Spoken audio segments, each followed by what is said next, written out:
It all started surprisingly, unusually, with a similar feeling. This was the first time the guy had seen this site, but despite this, the guy had a strange feeling of nostalgia. And then he realized that this feeling was not the first time he had been haunted by it, but the reasons for this were unclear. Throughout his life, the guy often encountered this feeling, so he didn't even know how many times it was. He felt like he had been living here since birth, and this feeling. Mr. Geoffrey Van Rage was called and was surprised, but immediately looked up. Having apologized for the delay, the man at the computer asked the guy whether he had come to register with the guild or not. Mr. Geoffrey answered affirmatively that he came specifically for registration. The registrant began to type all the information into the computer, and there was an awkward pause. But the guy continued to be haunted by thoughts that he had already met this girl in the past. While he was thinking about this, the work with his questionnaire was finished, and now he can see his window. And at that very moment, something resembling a game panel began to appear in front of the guy's face. The window kept saying that I was registering as an adventurer, and to complete the authentication, I had to wave my right hand. Something changed in Geoffrey's head. His gaze became different, and it was as if an epiphany had come. Looking at the information in the system window, he began to understand where this strange feeling of déjà vu came from. He remembered everything and looked closely at his hand, thereby beginning to attract attention. The girl at the registration desk asked Mr. Van Rye if everything was okay. Memories of his past campaigns began to appear in his head in huge numbers. At that time, he explored this world following the orders of the squad commander. He also loved to relax with his guild friends in the tavern after a wonderful day at work. But this place was actually a game that the guy played for a long time and even began to call him a professional. He entered the world of the game Grand 7. It was a fantasy kingdom-style game. And the adventurers were people who traveled across all 7 continents for the sake of peace between countries. But despite this, Geoffrey was not very happy and could not understand what was happening and why these memories appeared right now. He was a simple young man who dreamed of becoming an adventurer because he just wanted money to feed his family. And now the world in which he was born and raised was just a game that he loved to play in his past life.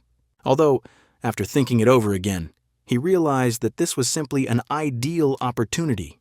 The girl kept asking Geoffrey if everything was okay, and all because he was shaking so much. The guy immediately began to apologize for the inconvenience caused. He really didn't want to make anyone worry about him.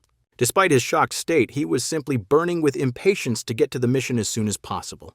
But he still didn't understand why his memories had awakened right now, continuing to search for the answer in his head.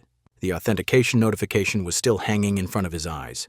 Raising his hand to the screen and about to complete the registration, the guy began to realize that with the help of all his knowledge, he could get high. The full stats appeared before him. He was 19 years old, flexible, but his attention to detail left much to be desired. The girl shyly wished him good luck and a safe journey in his research. Immediately, a portal appeared in front of Geoffrey, into which he began to move. Immediately before his eyes appeared a beautiful view of small peninsulas floating in the air. There was no limit to his amazement at such beauty. The first rays of the sun were so bright that they even blinded him a little. Geoffrey continued to look around and examine everything in more detail. Here, a notification appeared in front of him informing him that the player had entered the baptismal altar. He understood that everything really looked like a location from a game that he had recently remembered. Here his gaze was drawn to what was happening to his side, and he decided to check what was happening. According to his recollections, 5 new adventurers were gathered in this place. Each of them was individual, and this was the place of distribution. And while all the people looked around and watched everyone who was there, the guy understood that all the events were really repeating themselves. Everyone who ended up here was extremely diverse and different from each other. But now, it had become his reality, which meant that he no longer had a self-preservation function. So if he dies, he will not be resurrected. But with these memories and skillful use of them, he will quickly become a great adventurer. Then a notification was heard that the baptism ceremony would begin in 30 minutes and asked to prepare your weapons. Geoffrey realized that each stage corresponded to the stages he had gone through in the game. At this time, complete chaos began. Everyone was running somewhere competing. Only one guy stood still. Someone tried to control the process of choosing weapons and make it so that they would be chosen one by one. The weapons were of various types. There were spears, swords, and bows. Battles began over some type of weapon. At the moment it was a spear with a long handle. The Guardian Spear was an E+ rank with an attack power of 21 and a durability of 50-50. The fight was very fierce, and they argued about who was the first to take this spear in their hands.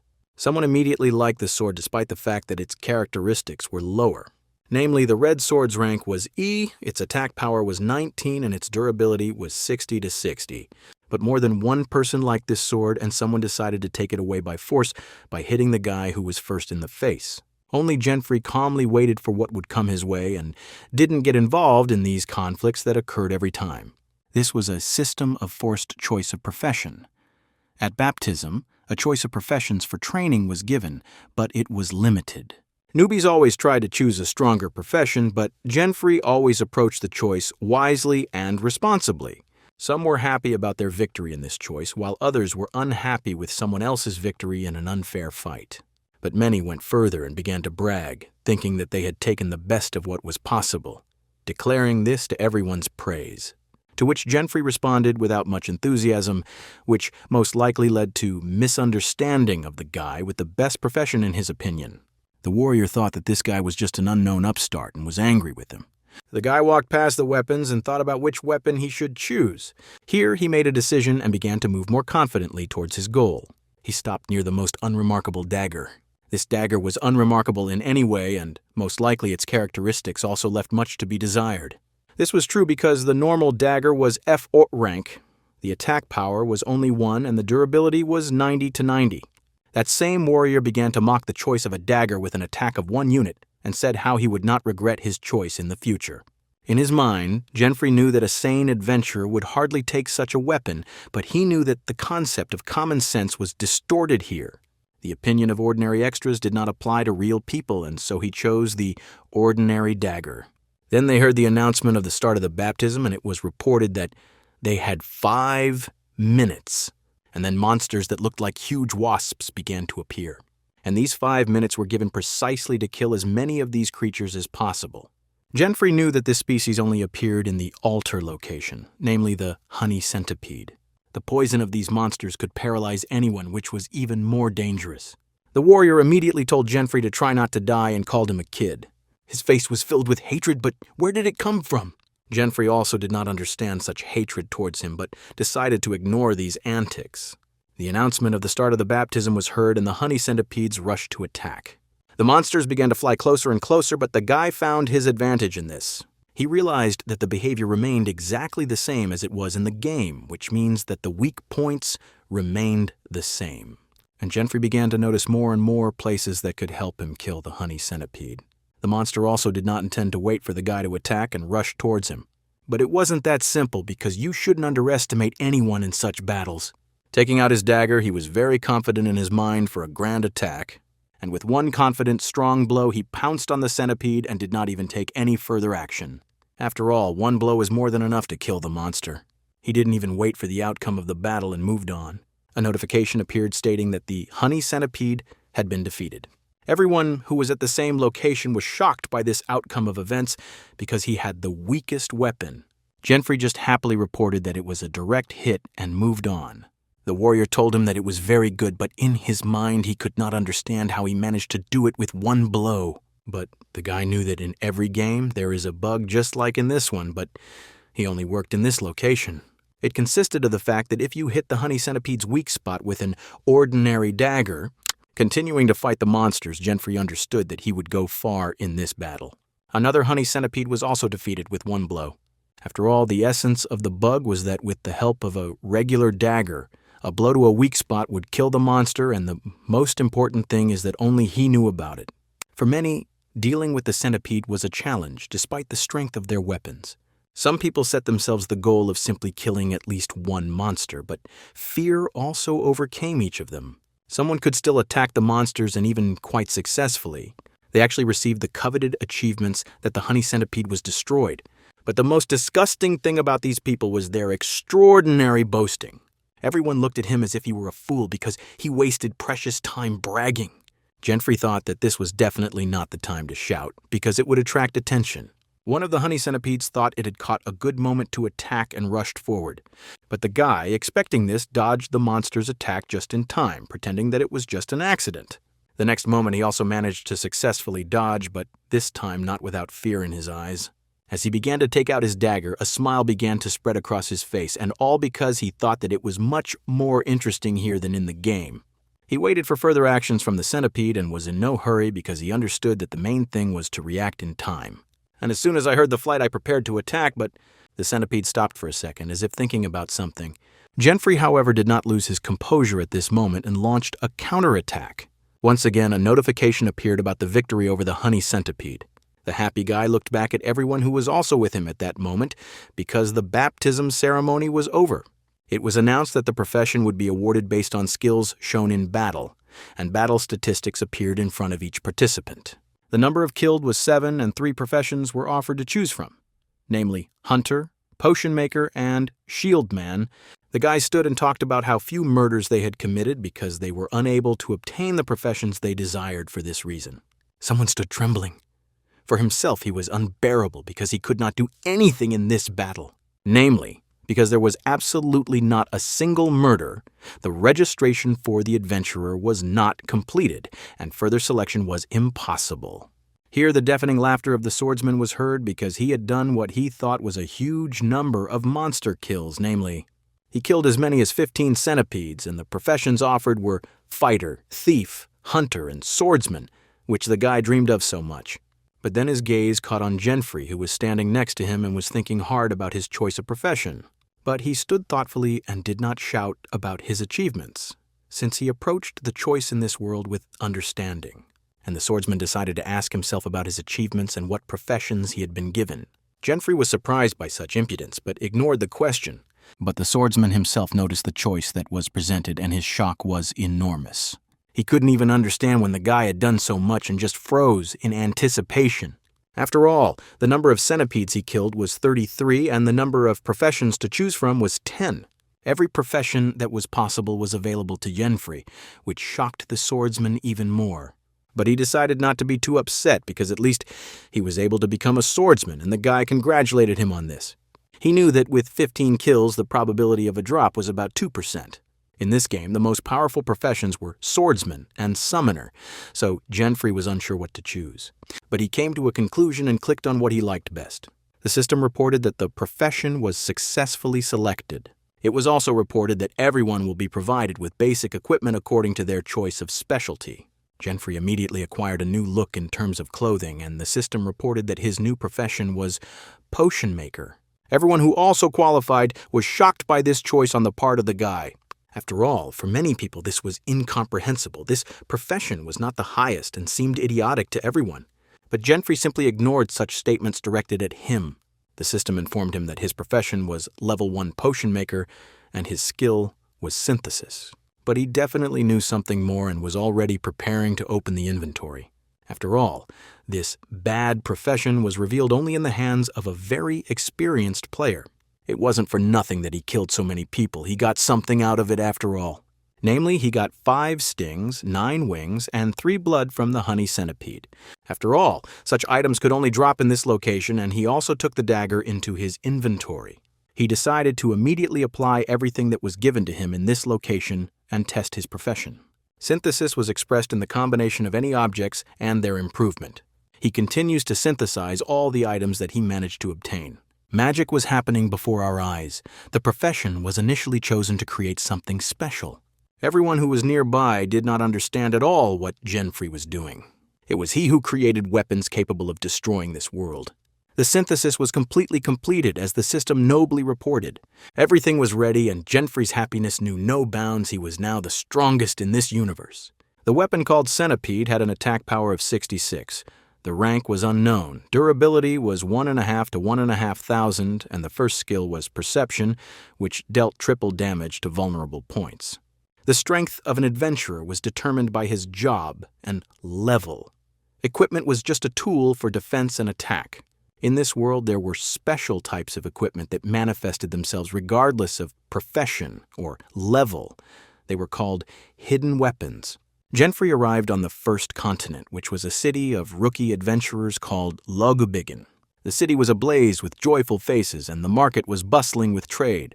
In such markets, one could find not only food, but also weapons and various useful artifacts. Genfrey was very happy to finally reach the first continent. and believed that nothing had changed in this place. Then a girl came up to him and offered to try an apple, which the guy was not going to refuse. Standing at the wall of the building, he began to think about his further plan, because he had already received a profession and a weapon. The goal of this game was simple. Each of the continents had S-class dungeons, and the player's task was to kill all the bosses on the 7 continents. But to do this, he needed to become stronger, and the guy decided to go into the dungeon. The dungeons were also divided into ranks, and as a rule, everyone started from the lowest, namely rank F. But Jenfrey confidently headed towards a higher rank portal, namely a C-rank portal. The dungeon was called the Forest Where the Guardians Live. The main condition for the cleanup was defeating the main boss. Jenfrey received a notification that the dungeon entrance was complete. But another notification appeared informing him that he would not be able to return until he fulfilled the conditions of the purge.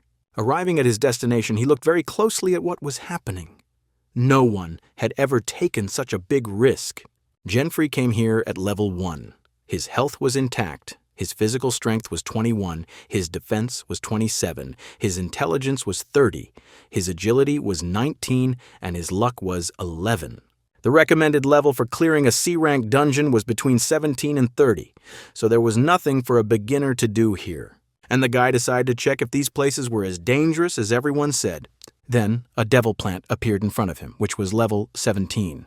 Having summoned the centipede, he understood that the difference in levels was 16, and this was, of course, frightening, but not so much.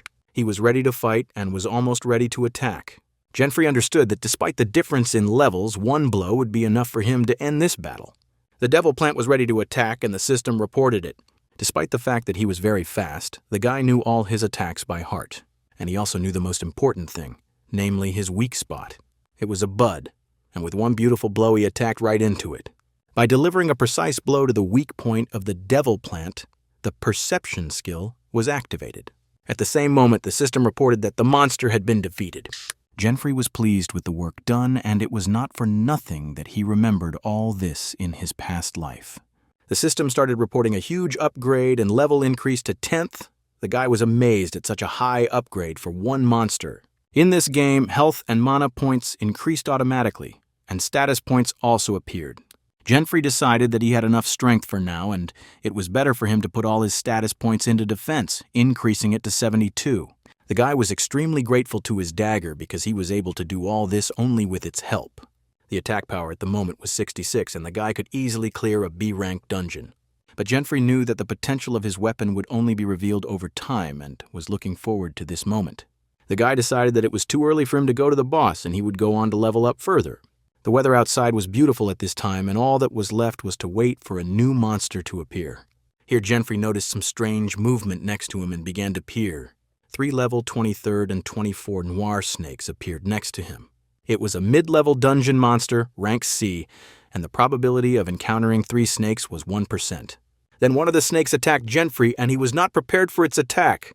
But at the last moment he managed to dodge and jump away from this attack. The guy realized that they remained just as fierce as they were in the game. One of the snakes rushed at him again and pushed him in the back.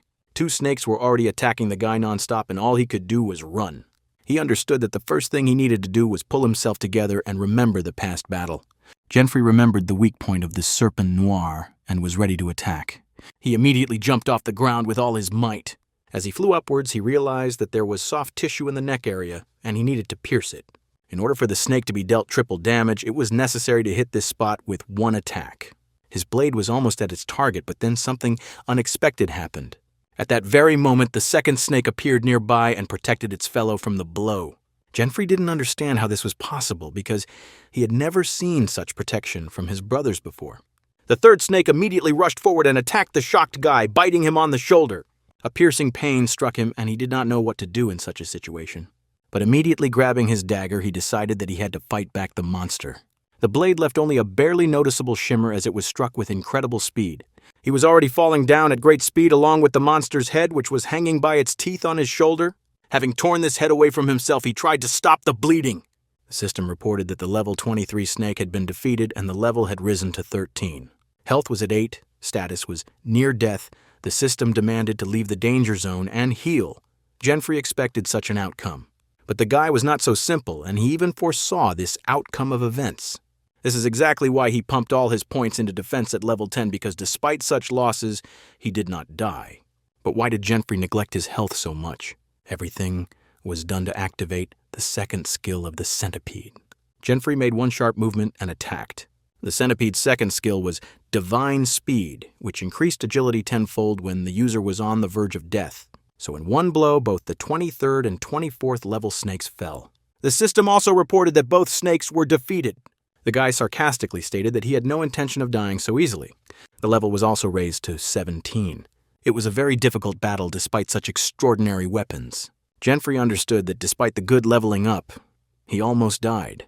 He understood that it was better for him to restore his health, but he also understood that the skill would stop working.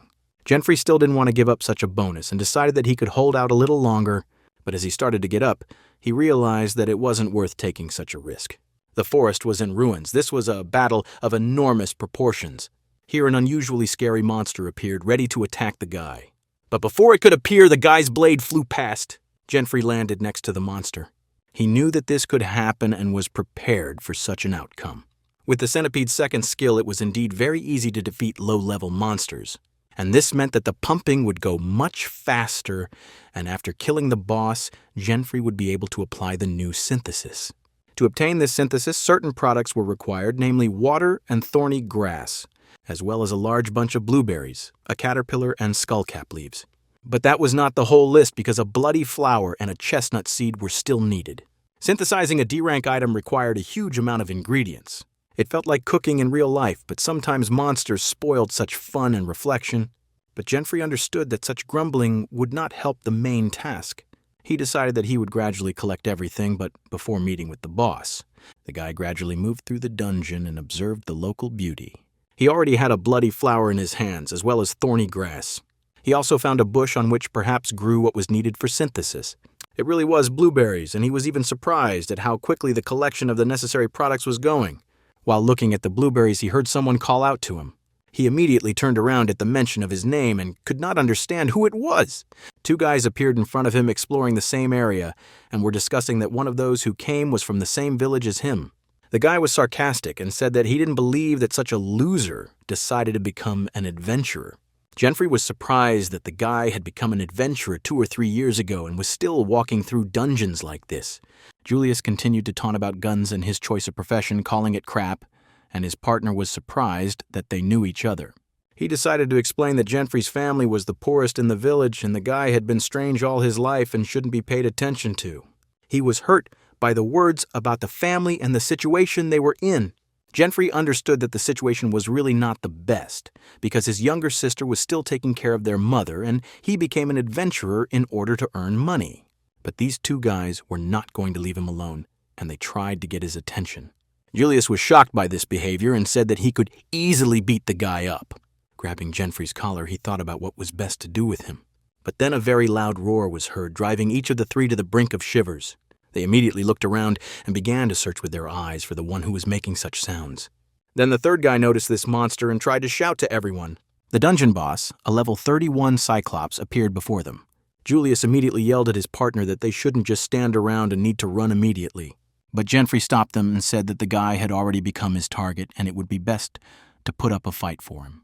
Here the Cyclops began to swing something like a club at the guy with a wild growl. The guy was shocked by how strong the blow was and that this blow caused damage that was much more than the guy's health.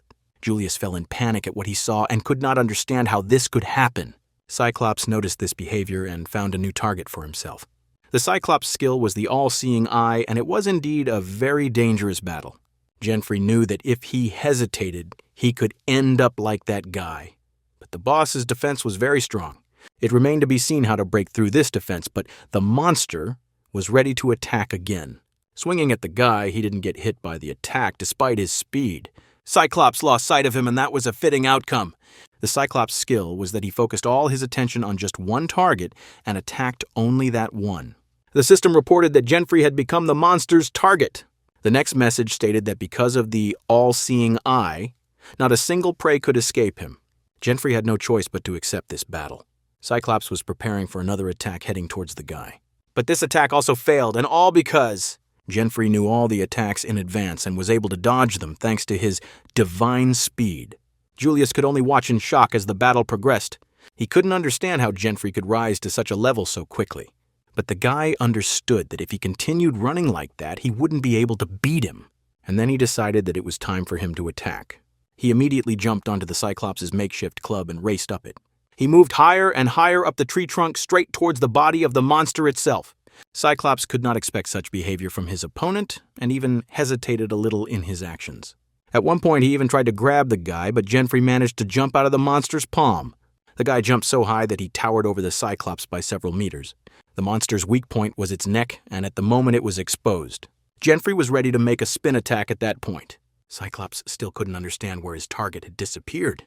Gentry flew towards the monster with great determination, sure of its weak spot.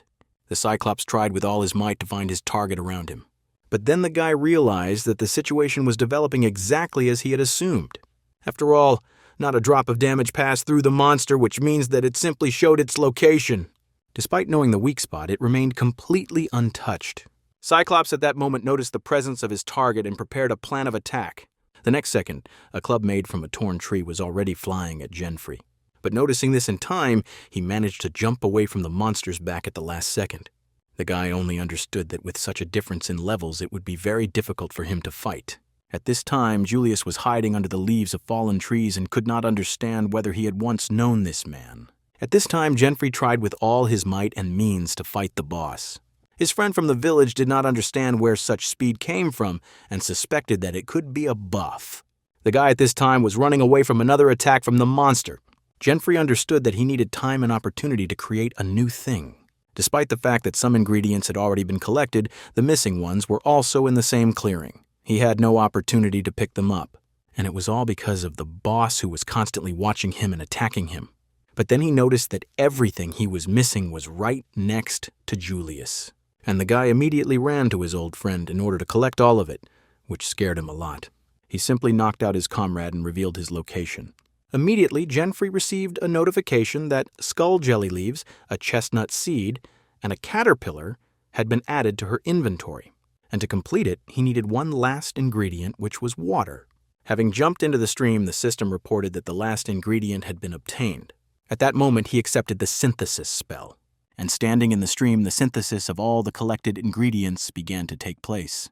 A vial of E-rank poison appeared in front of him, which had the effect of entering the body, decreasing health every second. Julius tried to shout and tell the guy that the Cyclops had a high resistance to poisons. And his poison, even if it wasn't of a low rank, wouldn't work, but Gentry knew that anyway. At that time, he was holding in his hands the spinal fluid of a C-rank noir snake, which he wanted to synthesize with ordinary poison, and that's what he did everything for. And by using synthesis, a completely different substance of a higher rank appeared before him. A powerful D-rank poison was in front of him, and the effect of this poison had increased from the previous one, which meant that his health would be significantly reduced with each passing second. Julius was shocked because before this he had never seen one object synthesized twice. But his plan was much more specific, and he cast the spell again, synthesizing this poison with his blade for greater effect and strengthening the blade itself. At that moment, the friend from the village could hardly utter a word because of the shock. The system immediately reported that the centipede had received a poisonous attribute. Gentry believed that this was the true power of his weapon. Julius only thought that this was almost impossible because he used synthesis 3 times and was able to discover a new attribute.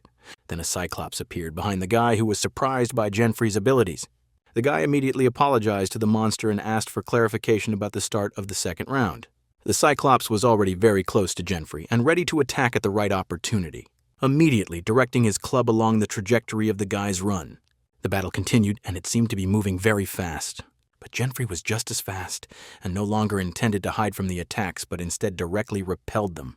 And now he was already at the level of the monster's head. The guy understood that the body clearly remembered all the movements of the Cyclops. The monster only had time to notice how the guy was already almost on his back. Gentry immediately began to chop the monster's body with quick movements. Continuing to do this, he just waited for the moment when he would receive a notification from the system. Then it came and reported that the Cyclops had been given a severe poisoning status and his health would be significantly reduced with each second. But the monster immediately used his skill and removed all the poison from his body. Gentry decided to inflict poison with every hit. He continued to inflict injuries on the Cyclops. Messages about poisoning applied to a monster, but he kept an eye on his target and continued to use his skill. And just as instantly he removed all the poison from his body. Genfrey kept attacking and was surprised at such a quick recovery. Despite the fact that reports of poisoning continued to come in, Cyclops immediately used his skill and underwent recovery, which the system reported every second. But he, the guy, continued to deliver poisoned attacks. The status of severe poisoning was imposed once again, but Genfrey knew that he would still be able to freeze the Cyclops with these frequent attacks. Now it was time to begin the main attack. He was already prepared for an attack that suspected piercing the eyeball was a key part of defeating the Cyclops. After all, the main weak point was the eye. Due to the precise attack on the main point, the perception skill worked. The Cyclops immediately fell to his knees and spots appeared on his legs announcing his evaporation. Genfrey jumped off the falling body of the monster and was clearly tired. The system immediately reported that he had been awarded experience points, and the Cyclops had been defeated. Julius was shocked by this outcome of events, only because, until the very end, he did not believe in this victory. He couldn't imagine that the guy he knew was actually standing in front of him.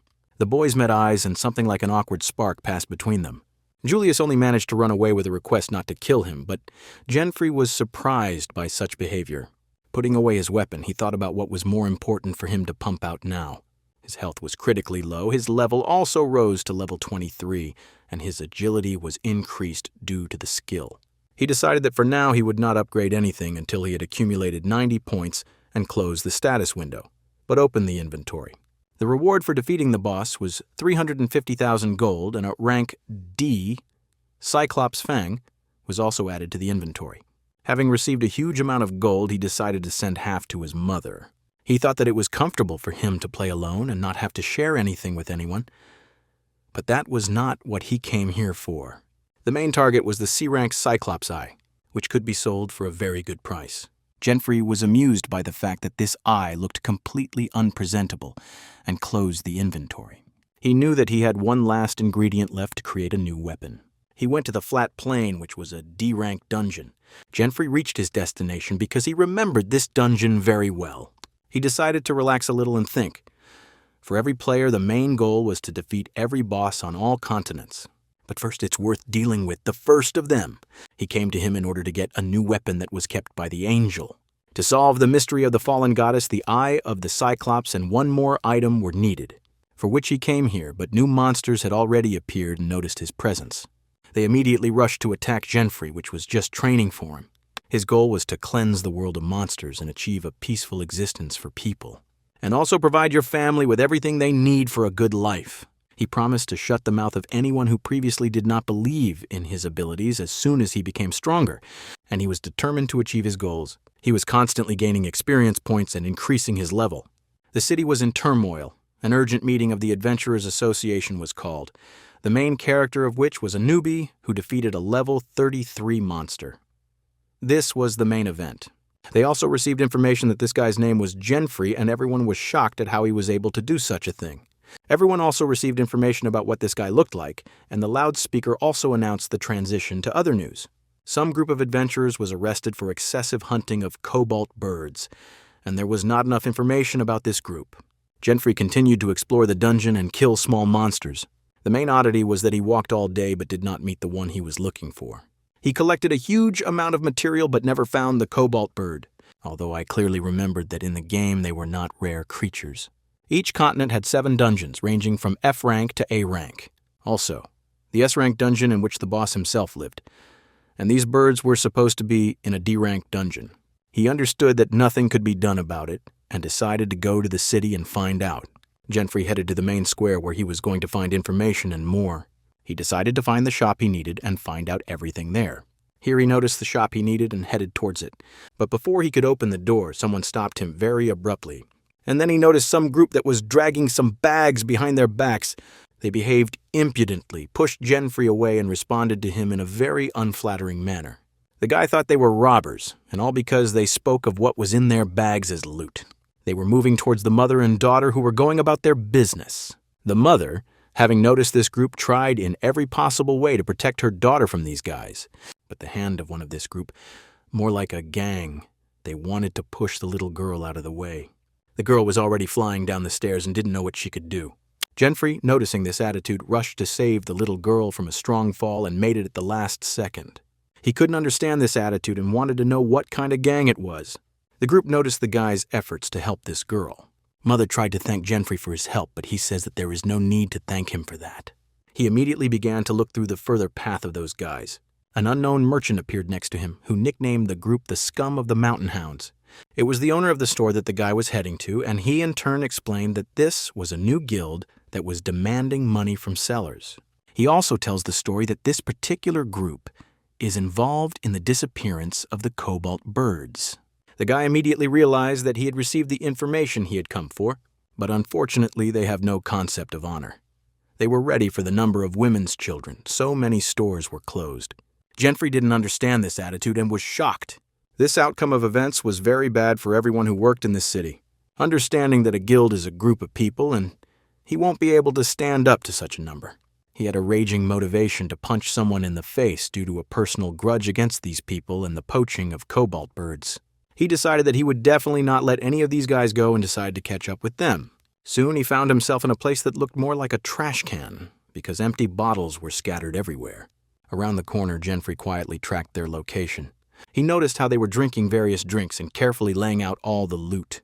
Some of them told how they stole something from a nearby store, but also that the master told him to expand his influence. It was indeed a guild of thieves, but the guy was most interested in the feathers of the cobalt bird. Someone was busy distributing everything into carts. Here he noticed noticeable white jars which contained exactly what he needed. It was in these jars that the feathers of the cobalt bird were found. Here Jenfrey realized that it was precisely from these guys that he could not find a single bird. Here they began to discuss the news from the association because it was reported that some guy killed the 33rd monster in 5 minutes, but many thought that this was empty gossip. The guy was thinking about his plan of action at this time because there were too many of them. Then someone called out to him and asked what he was doing there. It seems that all these guys had a profession of thief. Then a special stealth skill was issued, and it was not surprising that he did not notice the guy behind his back. Jenfrey tried to say that he was just passing by, but the guy who found him repeated the same thing. The guy started making threats because a couple of days ago a spy from another guild said the same thing. At that moment, the thief rushed to attack the guy, but he successfully dodged. Jenfrey realized that these guys were very fast, and for this reason, the battle against them would be even more dangerous. But nothing could be done, and he took his weapon from his inventory. The thief was amazed that his attack missed the guy. Jenfrey in turn merely tripped him up. After all, he was going to resolve the issue quite peacefully and just watched as the guy fell to the ground. While he was flying, he only hit him on the neck. Here many of the gang noticed that something had happened and began to look around. They saw one of their partners lying unconscious and an unknown guy standing over him. He tried to explain to him that he was not a spy and did not want to fight. He just needed the feathers of the cobalt bird. But they noticed that he had a weapon in his hand, and then he realized that it was not folding in his direction. The gang thought that their partner was dead, but they didn't ask him if he was following them and asking what he did to their friend. Here he realized that talking to them would not work, which meant that he would have to act the old-fashioned way. But Jenfrey was not so simple and was ready for this battle. One of the thieves rushed at him from behind, but the guy expected this. This alertness allowed Jenfrey to repel the attack at that very moment without causing harm to herself. But he responded to this attack by hitting him in the nose with his weapon. He was simply waiting for a reaction, but the hooligan was only trying to somehow stop the bleeding with his hand. The thief, who thought it would be easy to attack Jenfrey, began to complain that his nose was broken. He immediately asked his question about whether reinforcements would arrive to them and asked not to lie. It was all like a battle of one against an angry crowd, which was very annoying. Jenfrey continued to successfully dodge even the lower attacks, but the guy also launched an attack in response. At the same moment, the second member of the gang tried to attack the guy, but Jenfrey quickly reacted. The attack with a spear was directed in the same way, but he immediately grabbed the weapon, no longer allowing himself to be wounded. And pulling the weapon, he delivered a counterattack to the ribs.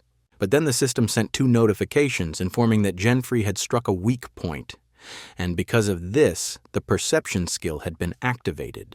He immediately tried to apologize to the guys, realizing that most likely it brought incredible pain. But no one was planning to leave him alone, and the third one was already rushing towards him with an axe.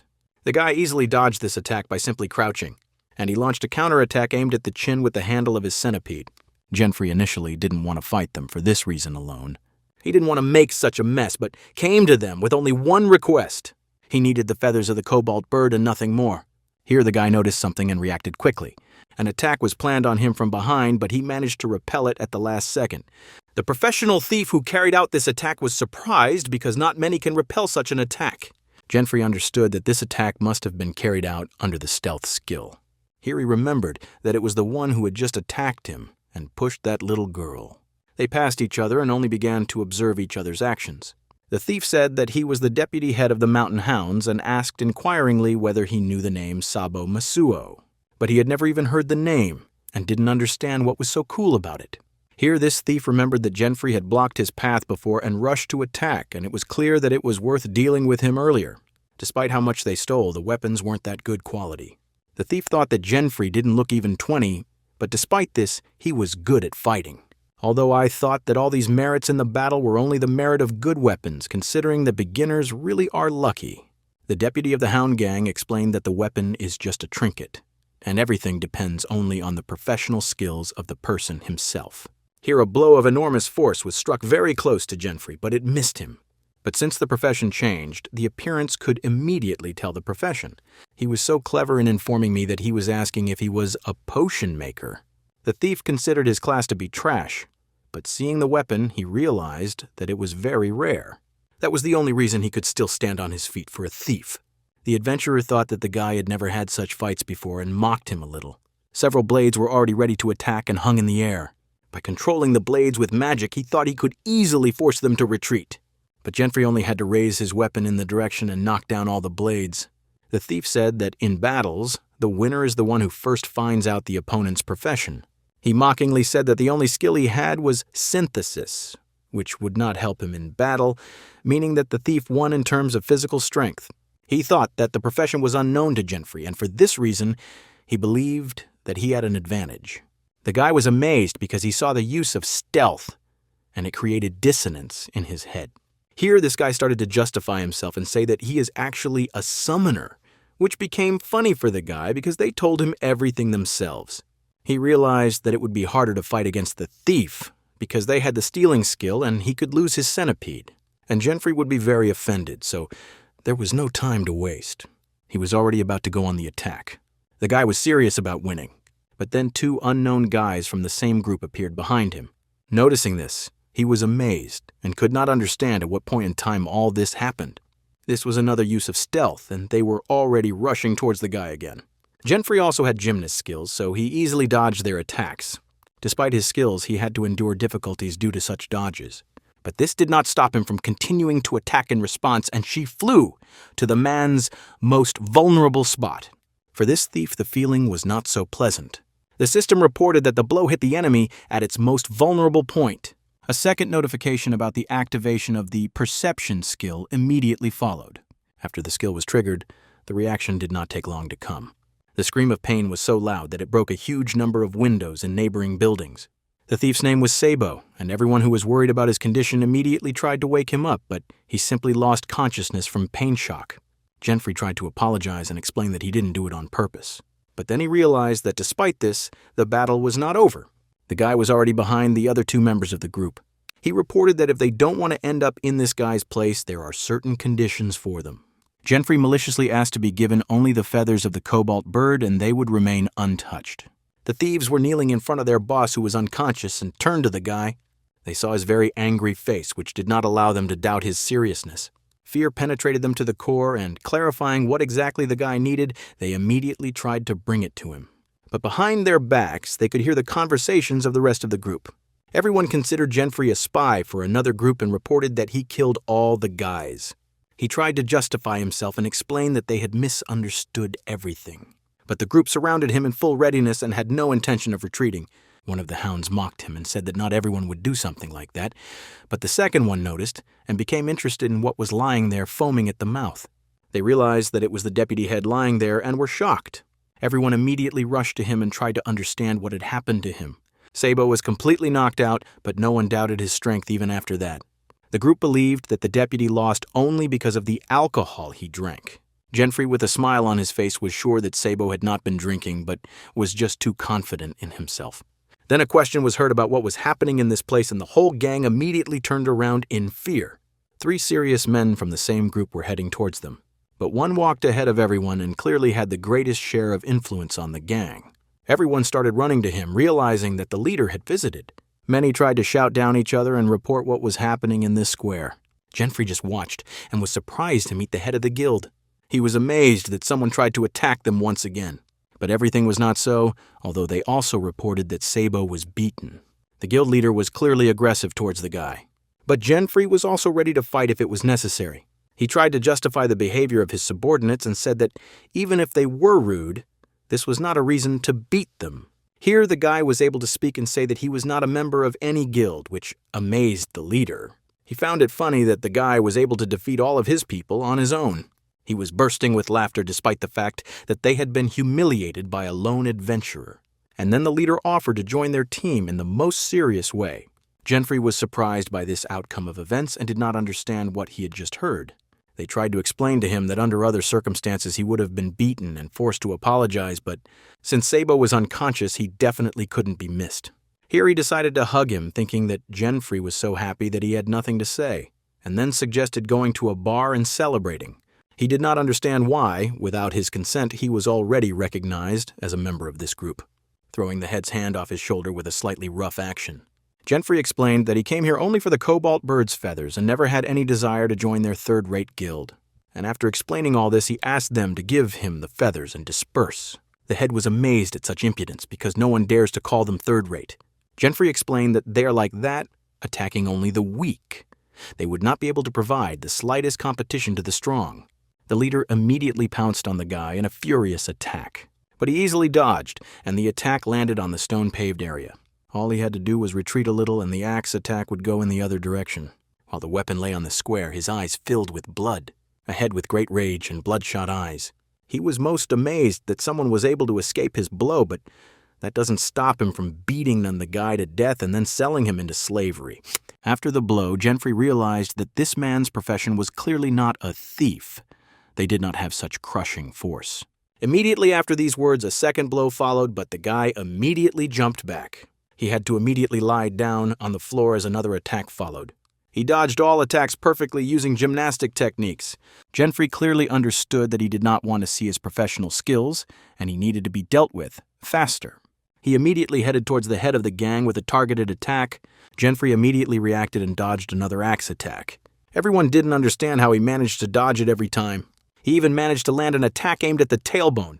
The head was shocked by this outcome of events. No one had ever managed to do this before. What was most surprising was that the attack was delivered with the back of the dagger and yet remained very strong. Jenfrey turned around and wondered if his plan had been discovered. The anger overtook the leader so strongly that he decided to use the remove skill, and he lost his axe, putting it in his inventory. Jenfrey stopped understanding what was happening and wondered why the weapon had been removed. Here he began to guess what profession it could be, and here he finally heard the name of the skill. Namely, Massacre was the name of the skill that allowed one to receive a huge boost. The skill was passive from the fighter profession. It doubled the strength status for 3 minutes when the weapon was put away. The soldiers were happy and rooted for their commander with all their hearts. Jenfrey guessed and was right. At that very second, the leader's fist was already flying at the guy, but he stopped almost in front of the face as if giving time to think. Either Jenfrey's reaction helped, or for some reason, the leader really didn't have the speed, but the blow hit the wall. The guy understood that if he got hit even once, he would definitely not escape alive. The commander continued to try to attack. He already knew for sure that he wanted to kill Jenfrey, but the boy was clearly determined to fight. Jenfrey attacked the stomach with one serious blow. The system reported that the attack was carried out on vulnerable points. The system also reported that the perception skill worked. Here the whole team was shocked by this outcome of events. The guild leader was unconscious, and everyone was in an inexplicable state of mind. They started looking at each other and wondering if it was that guy from the news. It said that he was dressed in the basic uniform of a potion maker. The fact that Jenfrey had black hair and blue eyes already confirmed the fact that the news was talking about him. Many were shocked, while others were happy to see the news report before their eyes. Jenfrey didn't understand why everyone was so shocked. He tried to talk to them, but everyone was so frightened by what he had done to their leader that they ran away from that place in fear. Jenfrey couldn't understand how everyone knew his name, but he couldn't ask anymore.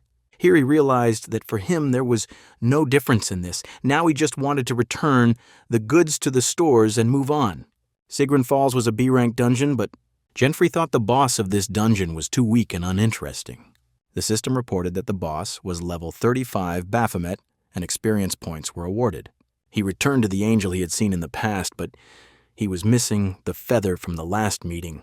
Jenfrey stood and looked at the statue of an angel that was twice his height. He greeted the fallen goddess and wondered if he could find out the truth and solve her riddle to get cool stuff. Jenfrey decided to return what the goddess had once lost and took the necessary things from the inventory. Namely, the eye of the cyclops and the feather of the cobalt bird. He understood that it was not difficult to guess what she was missing. The goddess was just waiting for one of the adventurers to figure it out. Of course, many guessed that the cyclops' eye had to be inserted into the left eye socket, but few people noticed the gap in one of the wings, which is where the cobalt bird's feather came in handy. The feather was indeed the second missing element. The system reported that the wish of the fallen goddess was fulfilled. Then magic began to happen and the goddess began to glow. Tears flowed from her eyes, symbolizing gratitude. The system also reported immeasurable gratitude to the person who showed such a gesture. A cup appeared in front of him, which could tell him what the second secret weapon would be. A halo appeared above the cup, which was the weapon. It was Lucifer's heavenly halo, which gave luck plus 100 and durability 2,000, and also opened the skill of mind reading and the skill of magic sense. The third skill was unlocked under certain conditions, and getting this weapon was definitely not easy. He looked with gratitude at the goddess, who remained in her original pose. Jenfrey thanked the goddess for such a beautiful weapon and was happy to receive it. The goddess's soul was calmed with the help of what was missing from what the guy had in his inventory. Here he decided to check how it would look on him, but he thought that it would make him look like a dead man. He decided that he didn't want to stand out too much and felt that he would be considered a weirdo rather than a cool adventurer. Since he now had a halo, he thought he could visit the first S-rank dungeon. But there was one problem because of which he had to go to a gathering of people who were looking for a guild. Jenfrey was not happy that it was impossible to get into dungeons of this level alone. According to the guild rules, only a group of 7 people could enter the S-rank dungeon, namely the Agni Volcanoes. Looking at the lists of adventurers looking for partners, he didn't like the fact that he would have to gather a party. In the game, after clearing an S-rank dungeon, the demon could be erected again, but from a different part of the map. After completing the first dungeon, a title was awarded, which was a direct ticket to the second region. Jenfrey wanted to go there as soon as possible, but it was not so easy. Amazing things began to happen behind his back. Namely, many noticed a group of fire mages who rarely appeared in such places. The guy also noticed this team and realized that this could be his chance. A team of 6 people from different professions sat waiting for a decision from the commander. The leader of this team was a beautiful girl, Freyna Ashbur. She was a level 45 mage, and by profession as a mage at the age of 23, she had achieved great success. Jenfrey realized that he had the opportunity to find out what this team was talking about. He activated the first skill of the halo, namely mind reading. The feeling from Freyna was like need. Jenfrey stood not far from them and understood that they were at a loss. The team wanted to enter an S-rank dungeon, but they were missing 1 fighter. The guy immediately realized that his new weapon was definitely worth its price. The commander decided that they would most likely go home today as well. But Jenfrey still decided to approach them and distracted them from the conversation with his apology. He asked with a smile on his face to join the group with them and also mentioned that they were missing 1 player. The team was amazed by Jenfrey's appearance as he had a halo above his head. He realized that most likely everyone was laughing at him, namely because of his second weapon. Here, one of the participants interrupted him and said that they had decided not to look for other participants in the group anymore. This guy felt anxiety, namely worry for the wounded fighters of the team. Jenfrey realized that their 7th fighter had been wounded in the dungeon earlier, and now they were 1 member short of entering. But he immediately turned his attention to the leader and asked to hear her opinion first. Because Freyna looked very worried about failing to get into the dungeon, he couldn't understand why he was being refused. She interrupted him and said that her concerns were none of his business, and then the system reported that Freyna was actually worried about her father, who had also gone into an S-rank dungeon a month ago and no one from his group had ever returned. After this, the guy understood what this lady was really worried about. And Jenfrey also noted that she was concerned. It was all because there was a halo above his head, which allowed her to be concerned about his health. Jenfrey was confused by this, and he decided to introduce himself and say that he really wanted to visit this dungeon. Then one of the team realized that the news was talking about this guy. Everyone on the team realizing this was shocked, because all the rumors were true in this case. Jenfrey finally understood what was going on and why everyone knew his name, namely, that he had been featured in an adventurous news report. Here, Freyna began to suspect that he could read minds, and although she usually did not believe the news, she understood that this guy did not look like an ordinary adventurer. To her, he looked like a man who already knew exactly all the chaos of this world and knew what was what. Freyna felt a sense of trepidation as she looked at Jenfrey, and then she announced her decision that she would take him into the team. Her decision was irrefutable, and she immediately stood up from her seat. But she said that if he gets in the way, they will leave him there. Jenfrey was happy that he finally managed to get into their team. The team headed to an S-rank dungeon, namely the Agni Volcanoes. In the end, he was put first, which was not the best position. He was tense about this position due to the fact of a collision with the monster, but the girl walked behind. Someone was tense about Jenfrey's presence, but there was no trust in him. Freyna asked him not to worry and said that he just needed to be pointed in the right direction. At worst, they would use him as bait. Here one of the guys asked if Jenfrey was really the guy from the news. But since he hadn't heard this news, he couldn't think of anything better to say than no. That guy was not happy with that answer. The system reported that Arthur was confused and did not trust him. The second member of the team asked not to believe the rumors and also believed that the halo meant nothing. Jenfrey was very angry at the thought of looking stupid, but in fact, his halo was very useful. Here a notification appeared in front of the guy that the second skill that could sense magical power had worked, and a suspicious movement had been noticed. The guy realized that all the monsters from the top of the mountain were descending from the top of the mountain. Jenfrey immediately realized that he had to act very quickly. He immediately called out to the team's magicians and ordered them to urgently set up protective barriers. Everyone was amazed by this behavior and did not understand why, but he tried to explain that there would be an eruption now. Everyone still couldn't believe Jenfrey's words because there was no trust in him. But then an eruption really began, of which there was no doubt. Then the collapse began and the guy tried to hurry everyone up. But the team continued to just stand there. It was too late for the average person to create a barrier. Still, he managed to use reflection magic. Jenfrey was amazed that it was raining stones and realized that they would have to wait until everything died down.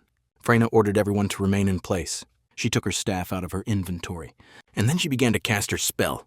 Meteor Breeze was a very powerful spell. She directed this attack in the same direction from which the stone rain was coming, to remove all these stones and not burden your people.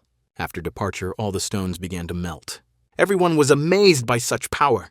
Jenfrey was pleased that she had the element of fire and was able to reflect such a number of stones with such ease. But then a crack appeared in the soil, either from the attacks or for some other unknown reason. The crack went in a huge strip along their entire path. Then something unexpected happened, one of the team screamed, because he didn't expect the crack to go so deep and Arthur to start falling.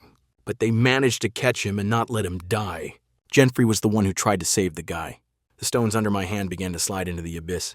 Jenfrey realized that he was starting to fail in the same way. The team just remained to watch what was happening. And the two guys were already flying together into the depths of the crevice. Their fall was very soft, but for what reason? They fell on a representative of the downy bat, which was level 38. Jenfrey thought it was really luck, but then he realized that his halo added 100+ to his luck. Here she turned to them with obvious displeasure, and the guy realized that it would be best for them to start making their escape from this place of stay. But the bat was clearly on alert and preparing to attack. Jenfrey warned that this monster absorbs all attacks and reflects them back at the enemy. So you should be careful. The guy, trembling, warned that he knew this. Here signs of an offensive appeared and the guy warned Arthur about it. He was scared and didn't know what to do. Jenfrey had to help him urgently. He grabbed Arthur by the side and tried to drag him away from all the flying stones. The guy had a hard time because of this, as such a fall was not a pleasant one. Jenfrey asked him to be even more careful or he would not get out of this place but would simply die. The monster also did not understand these screams nearby. Here Arthur noticed a hole that was above his head and realized if he hadn't been pushed away, he would have turned into a pancake by now. This monster wasn't even S-rank. Here he noticed that some movements began from Jenfrey's side and did not understand what it was. Afterwards, Arthur noticed the untouched guy and a bat lying nearby. Here he realized that one attack was enough to kill such a monster. Or was it only enough for Jenfrey? The commander tried to find out the vital signs of the two who fell into the abyss. With the help of fire magic, she had such an opportunity. Everyone was interested in Arthur's condition and what was happening in the crevice. The maid of honor reported that the guy from their team was alive and everyone was happy. Her memories of the mysterious guy haunted her because at first he took risks to save himself. He also knew about the impending earthquake before anyone else, but her thoughts were interrupted by the crowd who asked whether they would also go down.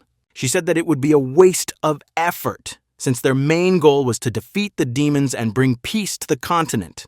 She also continued that they would move towards the top and meet along the way. She said that Arthur was her brother and he had trained with her, so there was no need to worry about him, although in her heart she prayed that he would return unharmed. The guy told Jenfrey that the squad leader was his sister and that they went to this dungeon to look for their father. But our hero's plans were much further. Arthur didn't understand where the guy was heading because they were moving in the opposite direction from the peak where the demon lived. Jenfrey didn't understand whether the guy really wanted to attack such a monster or whether he just wanted to die. The guy immediately realized what he said and fell silent, and our hero said that he was heading to the monster's lair. The system reported that at the moment he was experiencing conflicting feelings because he wanted to increase his level. Jenfrey amazed him with his intelligence and told him to follow him if Arthur wanted to be stronger. Here they found themselves at the entrance to the cave where all the evil spirits of this world had gathered. The system reported that there were many phoenixes of the 41st and 42nd levels in this place. The level of these monsters was higher than that of the downy bat, but Jenfrey was confident of his victory and was already preparing to attack the monsters. The phoenixes began to attack him, and for now they were moving one at a time. But the same attacks began to become more frequent from behind, because the whole pack noticed and was ready to kill the uninvited guest. Arthur immediately realized that a one-on-one battle would be easily won, but against a pack, it would be too difficult. Here the guy noticed an unusual movement behind his back, but he had enough reaction time to jump back from the attack directed at him. But Arthur decided that he would try to help in this battle. Although Phoenix was of a very high level, the guy was determined. The monster was ready to attack and was already flying towards the guy. Arthur immediately realized that he couldn't win in close combat and took another weapon from his inventory. He decided that it would be better for him to take a position further away and shoot at the birds. He shot very well and hit the phoenixes in the throat, which allowed him to level up from a distance. Here Arthur decided to show that if he fought one-on-one, he would definitely not lose. And I decided to check how things were going with Jenfrey, but I didn't expect to see this. A guy was sitting among a mountain of corpses, and something that looked like fire was shining in front of him. He calmly ate the delicious phoenix meat. Arthur was amazed that all the remaining monsters had already been defeated, and the system reported that the meat looked like chicken. At this point, Jenfrey felt unwell and thought that he had overeaten, although he wondered if the meat was giving him any buffs. Here he received a notification that a stream of magical power was approaching. While eating the phoenix meat, he was unhappy that at that very moment another monster began to approach. A larger creature appeared in front of them. This creature looked like a huge fire lizard. Namely, it was a level 45 salamander. Here, Jenfrey realized that for some reason the main boss of the dungeon was here. He was frightened by this outcome of events. Then something unexpected happened, namely the deterioration of Jenfrey's condition, due to which his statistics also dropped. He asked Arthur to be careful with this monster. After all, this creature increased its statistics by eating people. The salamander prepared to attack with its tail. She threw Arthur into the wall. Jenfrey asked if everything was okay with the guy. It was too much for the guy, and he most likely could not have helped in this situation. He asked Arthur to hide while he dealt with the salamander. Jenfrey was already in front of the monster and was ready to attack or repel attacks. The salamander was acting strangely, and it seems the guy understood what was going on. He found it funny that the monster had stomach problems, namely, that nothing fit into it. But it seems everything was not so simple, and it seems the salamander was about to vomit. It was an accurate statement. She made the decision to empty her stomach. A pile of human bones appeared in front of Jenfrey, but he was not surprised. And there was also a sword lying nearby. Arthur was shocked by the weapon he saw. Jenfrey decided that he needed to end this battle quickly. The salamander was even more angry than at the beginning of the battle. Arthur ran to the clothes and sword lying on the ground, realizing that these were his father's things. Here came a notification from the system reporting anger and a desire for revenge coming from the guy. Jenfrey was struck by such emotions. Arthur lost himself and vowed to kill the monster. He rushed into the attack completely without self-control. He was rushing at such a speed that no one would have time to react. Jenfrey tried to stop the guy and asked him not to get into trouble. The salamander's tail was flying towards the guy, and he was probably going to have a hard time. The guy flew a meter away from the monster and fell unconscious. Arthur quickly stood up and continued talking about killing him. The salamander was furious. Jenfrey knocked the guy down and was very angry with him. He didn't understand why they couldn't hear him because he simply asked them to wait. Arthur asked to let him go, but they continued to yell at him, saying that such a monster could not be defeated alone. The cries for the family were so loud, and all because they would suffer greatly from the death of a team member and brother. Then finally the guy got the message about Genfrey and he understood what was going on. But he kept asking to understand that such a monster cannot be defeated one-on-one. Arthur started shouting back and saying that he understood all this but did not want to back down. He burst into tears and said that he could not help but avenge his father. The guy was angry with himself for his powerlessness. His fists were under enormous tension, which began to gradually subside. Genfrey apologized for having to yell and stood up and walked towards the monster. Arthur could not yet come to his senses, but he was no longer eager to fight. While clarifying information about whether the guy was a hunter, he realized that this was not quite the right profession for this dungeon. The guy only had arrows and heels in his inventory, although there was also some downy bat hair, but where did it come from? Genfrey explained that this was possible thanks to a hidden passive skill of his class. Arthur didn't understand what kind of hidden ability this was, but he didn't hear an answer because a plan of action appeared. Here he declared that they would deal with the monster together, and that it would be their secret. The guys were very serious about this battle. Even the fearful Arthur was now confident of victory. The salamander was not an easy opponent, and for this reason it would be necessary to resort to cunning. The mood remained victorious on everyone's part. Salamander also had no intention of giving up without a fight. Genfrey asked to buff him. Arthur immediately began to cast a spell, which spoke of help in the battle over the salamander. It looked like secret magic because all the magic was happening behind Genfrey's back. The system reported that he had been given a buff of combat inspiration by Arthur. The system also reported that the effect would last for 5 minutes, and muscle strength and speed were increased by 30%. The salamander didn't understand what was happening but was ready to attack. Arthur specified at what point they would use the bat hair. Genfrey thanked me for the buff because it helped the stomach debuff disappear and told me to act according to the plan. The guy began to quickly reduce the distance from the monster. The salamander was also ready to attack at any moment, or she was ready to open her mouth at any moment and eat her next target. Genfrey understood that due to the monster's large amount of health, he would have to attack for a long period of time.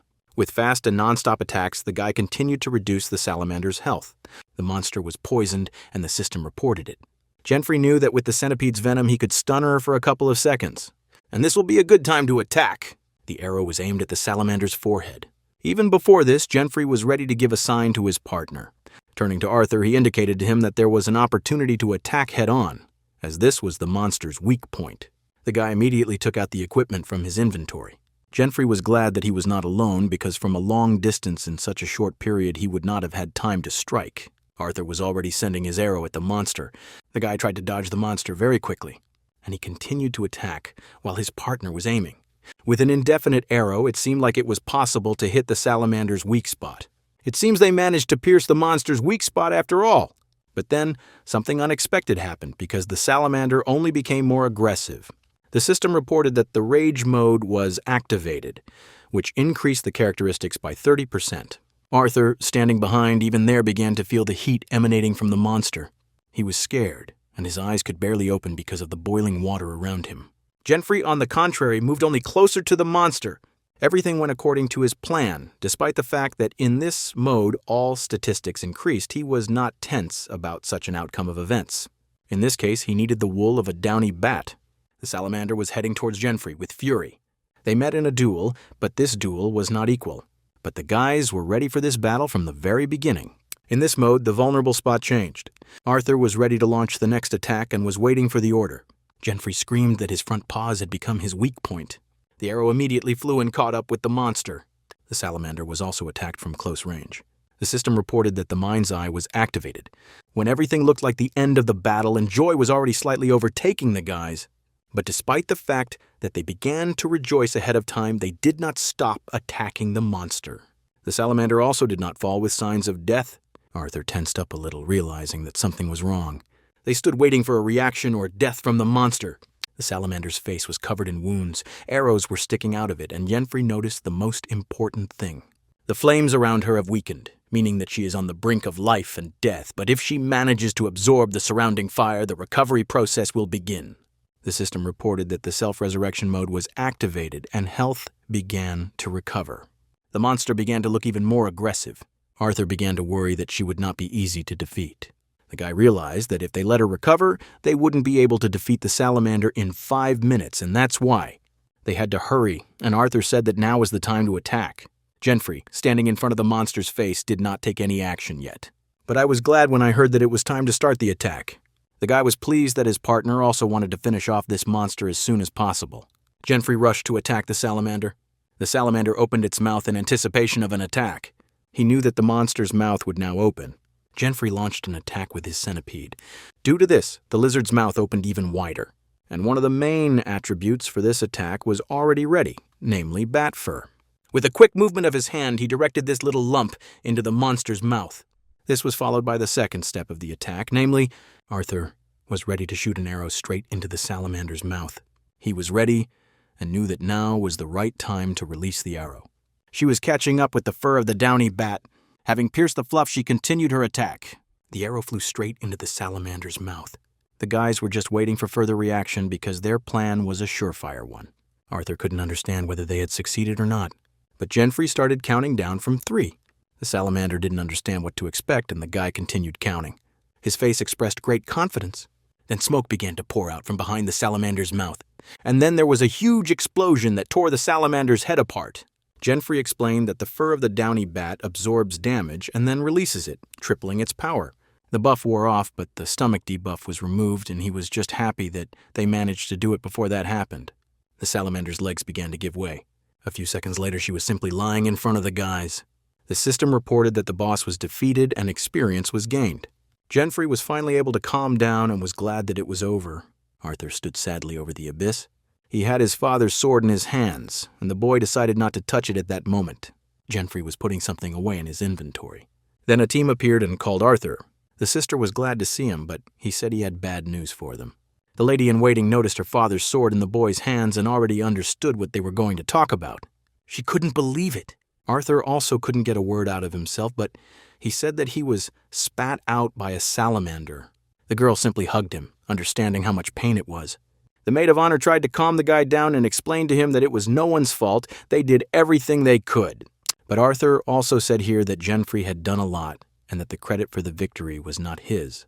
The whole team glanced at him, but he didn't even notice it right away.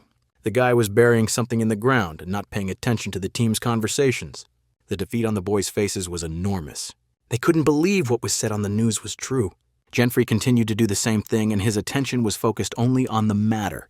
Many of the team decided to help him, but only the brother and sister realized that he was making a grave for their father to honor his memory. They left some flowers and a sword that their loved one treasured.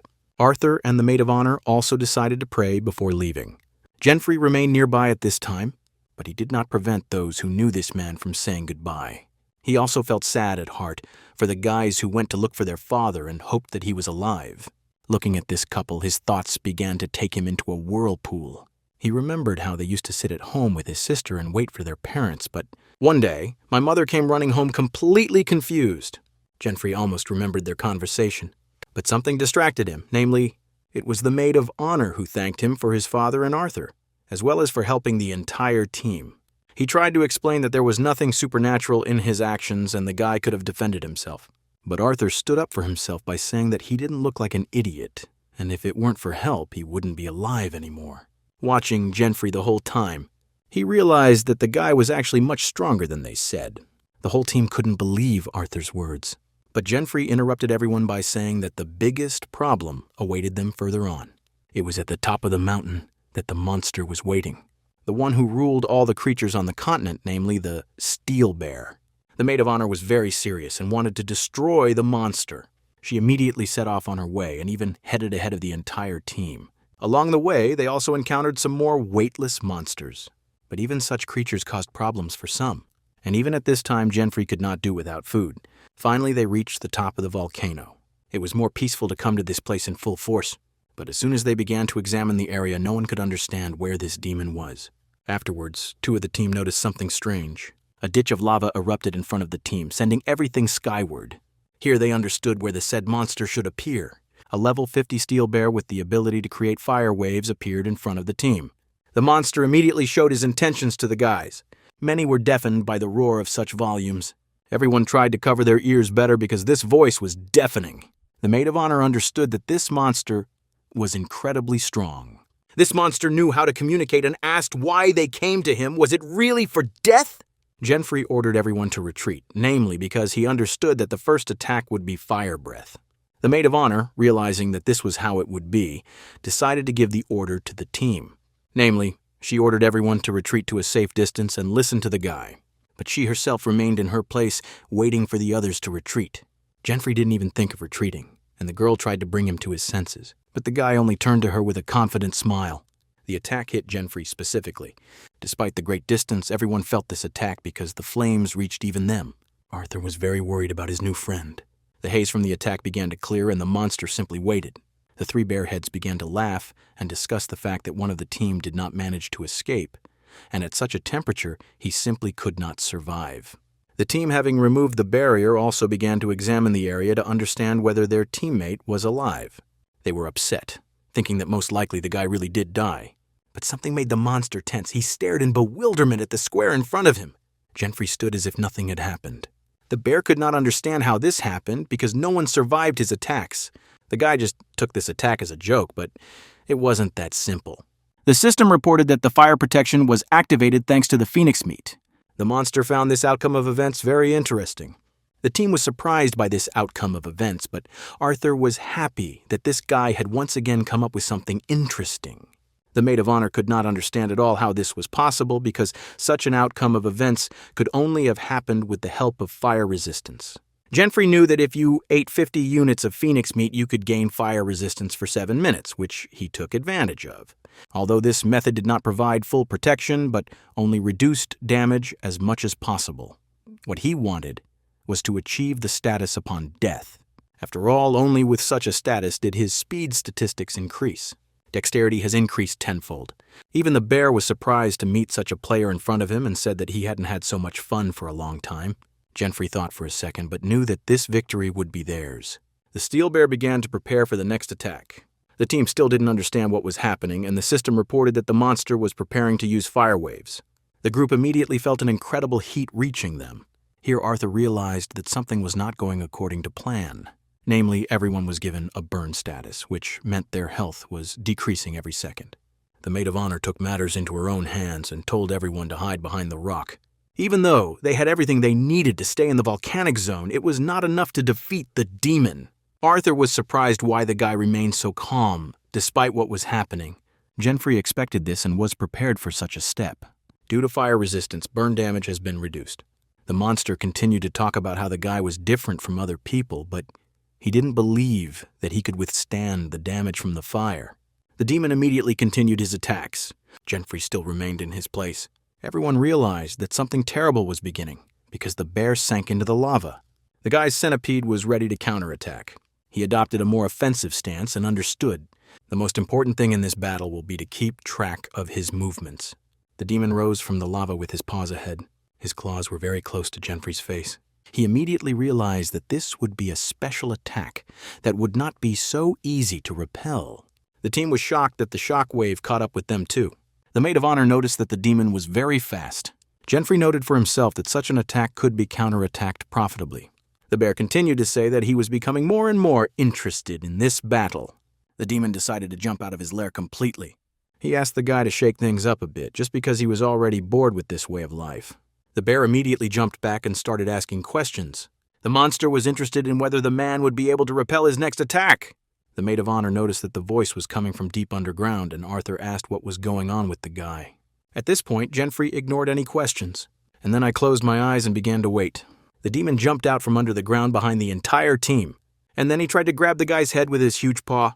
Arthur tried to warn Genfrey about this, but thanks to Nimbus's second skill, he managed to dodge in time.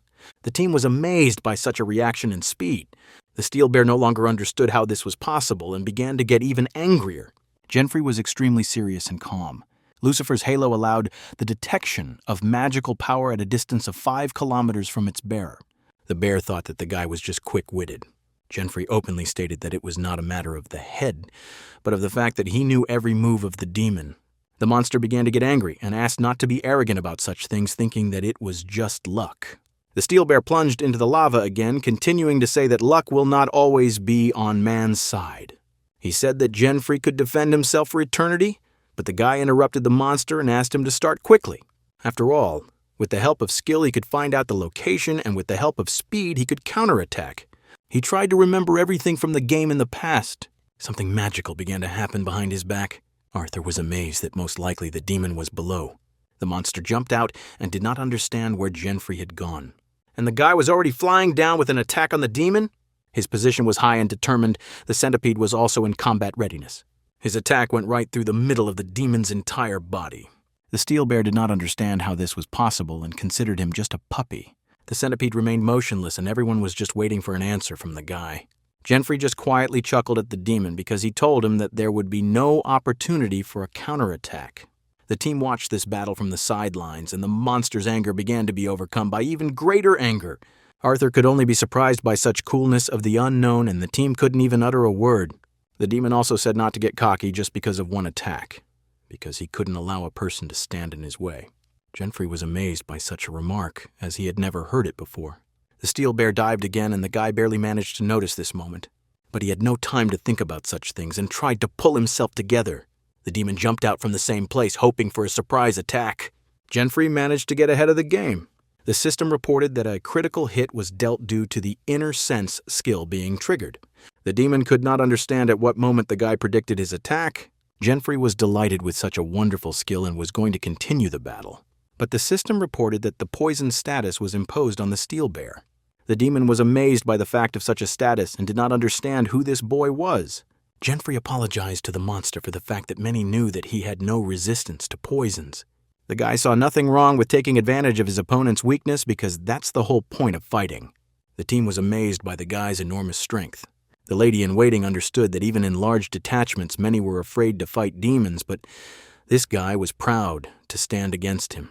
The steel bear heard an unpleasant expression directed at him, namely, being addressed by the word mongrels. Genfrey warned that the monster would soon be unable to attack him at all because the poison continued to act. Here, the team was subjected to something resembling an earthquake. The demon thought that the guy was simply tempting fate. The guys on the team were very scared.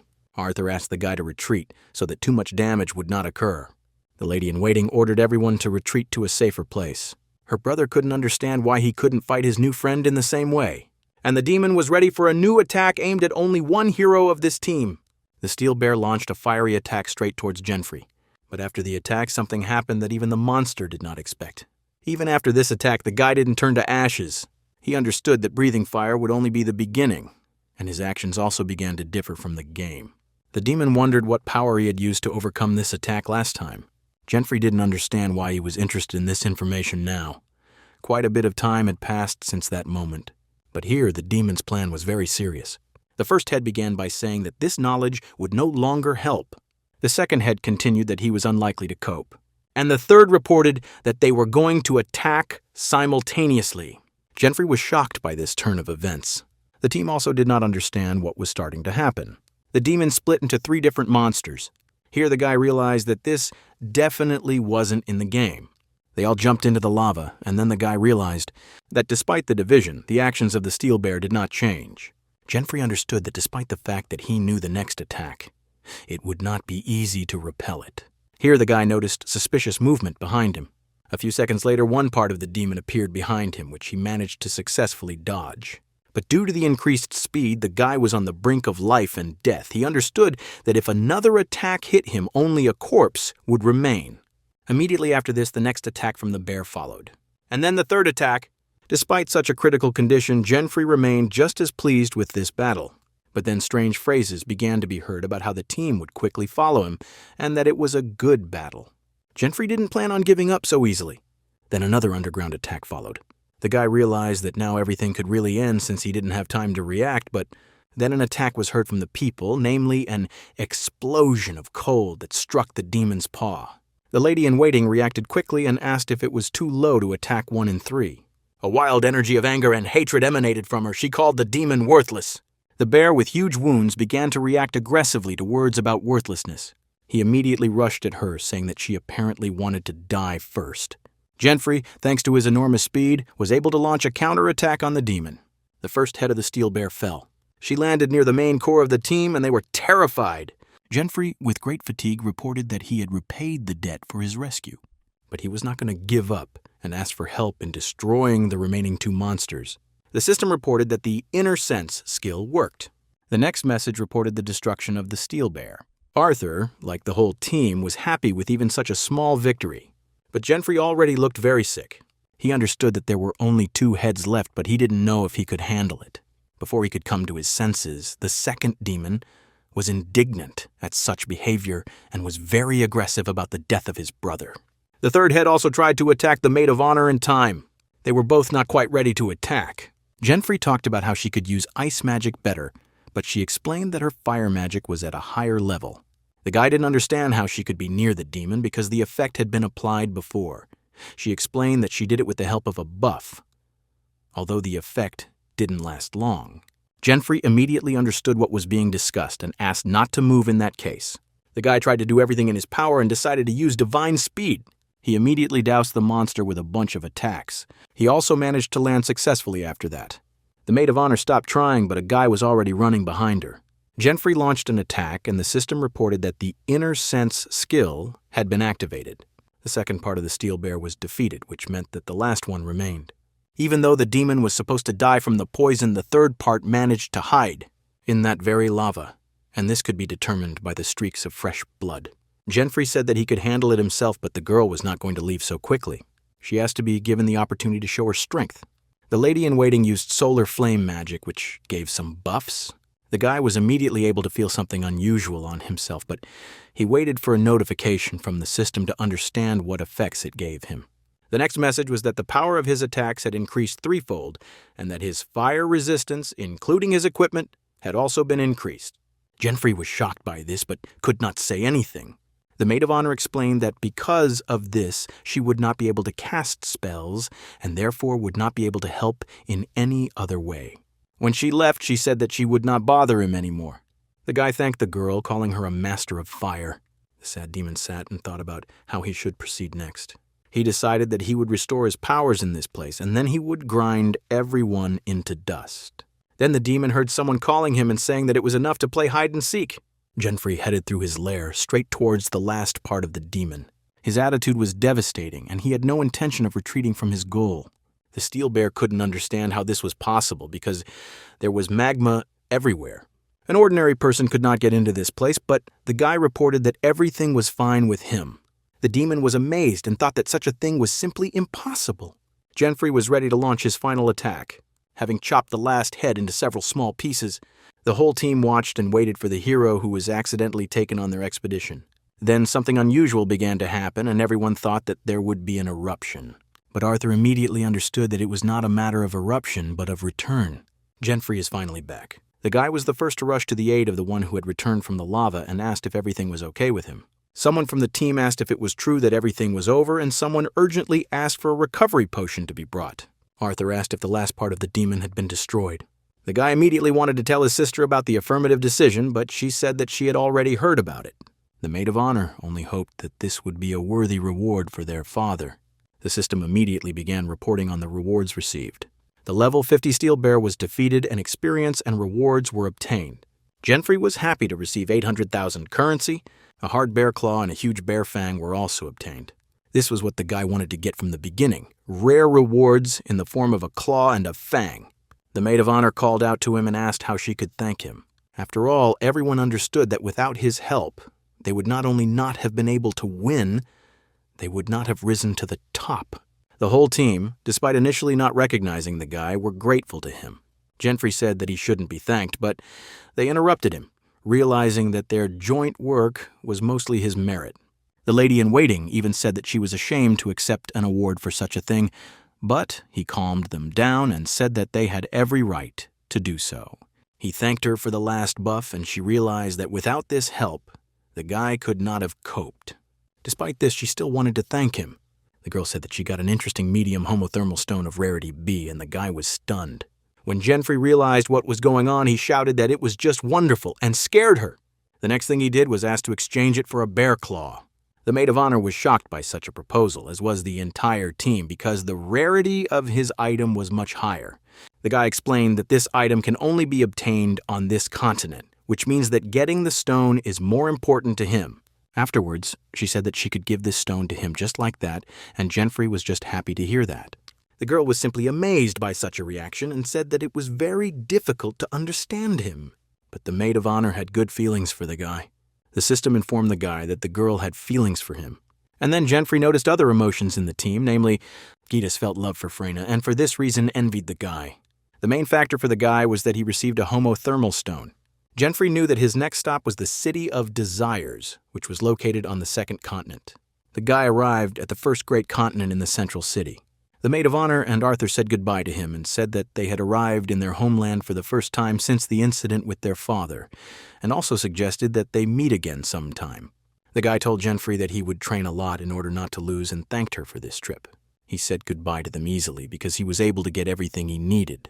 Even though he still had memories from his past life, it helped him a lot, so he was able to go to the first great continent. He sent money to his family, and the place he was going to was very close. Jenfrey approached the portal he needed. It was a portal that moved everyone between the first and second dimensions. Everyone looked at him in surprise because of the rumors about his victory over the demon and could not believe that he had the initial equipment for creating medicines. The guy was going to move to the second continent, and he was already standing at the portal, waiting for departure. Someone did not believe that a person with basic equipment could not move despite the words of his friend. He headed to the second continent, to the prison of desires called Second Life. In front of him appeared a place that looked like a huge casino city. Here, the system reported that a message was received from Amelia. Jenfrey was surprised by the fact that she was able to contact him. She did not understand where her brother was able to get such a huge sum because she was frightened by such a transfer. The guy himself was even scared by such statements. His sister thought that he was involved in something illegal. In fact, he didn't tell his mother and sister that he had decided to become an adventurer. They would both be very worried, so he tried to explain that it was honest work. Here Amelia said that her mother has been feeling worse lately. The guy sat down nearby and began to think that he needed a lot more money. Jenfrey understood that he could not delay any longer, and he needed to earn money as quickly as possible. He remembered his mother happy and doing little things around the house, but he was quickly distracted. Two adventurers were walking past the guy, discussing the auction and the fact that one of the rare items there was a high elf tear. It dawned on Jenfrey that this substance could cure all sorts of diseases due to the universal medicine in its composition. Usually the tear couldn't be obtained on the second continent, but if he could easily cure his mother. The auction of the second continent was attended by rich people, and this tear will most likely be worth millions. So, for further actions, he needed capital since he was still going to participate. Jenfrey went to the E-rank dungeon, namely the Itani snow plain. To earn a lot of money, he needed to go to a high-level dungeon, but there was a being from whom one could expect a blessing, or an unusually cute cat appeared in front of the guy. The system reported that a cat appeared that was level 66. The guy was happy to meet him, which means, what should he use what he got on the way to this place? The cat even started drooling when he noticed this. Jenfrey beckoned him to him with the help of a snowfield vine as well as red flowers and frozen fish. He explained to the cat that he brought red flowers for a comfortable and soft bed. But the guy didn't know if the cat liked it and asked him, to which the kitten took out a gold coin. This coin doubled the amount of gold received. Jenfrey didn't try to be rude to him and asked again if he was ready to give him this coin. The kitten was happy and the boy knew that this item could be obtained. Only by raising the cat's mood, but not many knew it. This will allow the guy to earn money faster by killing monsters. He tried to kill as many different monsters as possible. Jenfrey spent a long time in carefully killing all the monsters along the way. And the guy was also able to kill the dungeon boss and thus was able to collect the minimum amount. The total amount received was 12,664,000 coins. Jenfrey understood that this amount would be enough for an army, but was it worth trying to increase it upon arrival in the city? The guy arrived at his next destination. It was precisely to the backstage casino, and here that people blinded by greed came. It was a dark place with no sense of decency where you could find anything, but the people in such places were ruthless. Jenfrey noticed the luck of one of the players. That guy was definitely happy with his victories. He said that he had always lost before, but the system reported that it sensed a lie, because Entei had earned more than 10 million in dishonest ways over the entire time. Then someone started shouting that it was the same guy again who always wins all the money, and Jenfrey got the idea to make him her target and make him look like a fool. He noticed the guy's presence and asked if everything was okay. Entei was surprised that the guy wanted to try to win and asked if he would cry if he lost. Jenfrey lied about not being there for the first time, simply looking at the rules and asking to be less strict. The dealer and the man sitting at the table exchanged glances and expected that another fool had arrived, and the man had decided to agree with the guy's bet. Here, a notification appeared in front of the guy that they would try to cheat, and he expected this. Roulette was the queen of the casino. In this game, the ball was thrown twice, and whoever matched both numbers that were initially chosen by the players took the entire amount. The dealer announced that it was time to start betting, and Jenfrey placed a bet on 36 red and 8 black. And the bet was 10 million, which amazed the two players. The guy confirmed his bet and asked if he should repeat it. Jenfrey's eyes lit up, and he repeated once again that the bet would be 10 million on 36 red and 8 black.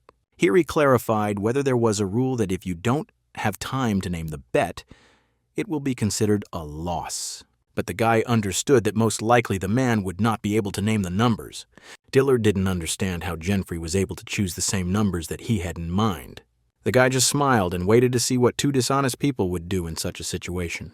Entei tried to hint that they would tell him the bet faster, but they couldn't do it. Jenfrey knew everything in advance only thanks to Lucifer's halo, and also understood that working on the wheel was the function of the hunter. The sniper's eye allowed everything to hit a specific target, namely in the case of tonight's 36 red. And also 8 black ones fell out thanks to this hunter skill. Here, the entire casino froze behind Jenfrey and were amazed at such precision. The dealer would communicate in advance the numbers that would be placed using signs, but with knowledge of their secret, the guy could use it against them. Here, Entei's aggression burst out because all of today's winnings were lost. Here they began to try to accuse Jenfrey of cheating in front of a higher-ranking official of this casino. A seemingly very kind man came out and said that even luck can turn so wonderfully to a person, asking to discuss this in his office. Jenfrey realized that most likely this man was also involved in everything that was happening, because the atmosphere had changed a lot with his exit. Immediately an order was heard to seize the guy and beat the whole truth out of him. But he was not so simple and knocked over a table onto the guards running towards him. One of the guards also caught up with him from behind. Jenfrey knocked him out with one quick movement of his hand. Everyone was amazed by this technique and were against him. The dealer pointed his weapon, namely a bow, towards the guy. Ent also took out his blade, calling the guy a crook. Jenfrey lost his composure and responded in kind, saying that the main crook was this man. He was already flying head down with his weapon at the ready. Diller and Entei were locked in an embrace, and the guy was asking who would be next. One of the workers called out to the manager while he was thinking that the guy was much stronger, and he reported that the guy was very similar to the one they talked about in the news, namely the newbie who was able to destroy 33 monsters during the initiation. It was then that the man realized that it was most likely that guy. The entire casino was shocked that this newcomer had found himself on the second continent so quickly, which meant that he had defeated the Steel Bear. No one could understand why he had visited this place, and Jenfrey was amazed at the impudence of discussing it in front of him. Here the manager began to apologize and say that they had unfairly accused him of cheating. He thought that if it was him they were talking about in the news, then this person would definitely fail in this place. The man continued to apologize and asked to let me know if he needed anything. Jenfrey announced that he would like to take all the money that is in this place, as well as he asked to be given an invitation to the auction and believed that this would be a reasonable payment for slander. The guy decided to go to the last and said that if they didn't agree to his conditions, the association would come to the establishment and there would be a real commotion, and the manager definitely didn't want that. Jenfrey went to the central auction site called Central Life. The guy understood that he was able to collect the amount he wanted, and this meant that if luck was on his side, he would be able to get the tear of the High Elf. With the help of an invitation that he also managed to get, he easily got into the auction to compete for the desired item. The place that Jenfrey recently visited has closed, and all because he took everything they had from the manager of this place. But then the man noticed that someone had come in, and raising his head, he realized that it was the head of the department, and he couldn't understand what happened to this place. At the auction, a man appeared who was ready to announce the start of the auction, saying that very rare exhibits would be presented there. Jenfrey sat waiting to see the items he needed, and the person conducting the auction reported that all 11 items were behind the display case. The first exhibit was a 2-meter sword, valuable to collectors with a starting bid of $2 million. The guy thought that the medicine required 3 ingredients, namely an elf's tear, an ice docamera's fang, and also ancient red earth, and it would be great if all 3 elements were at the auction. Here he noticed an item that was interesting to him, which was pure dragon's sake.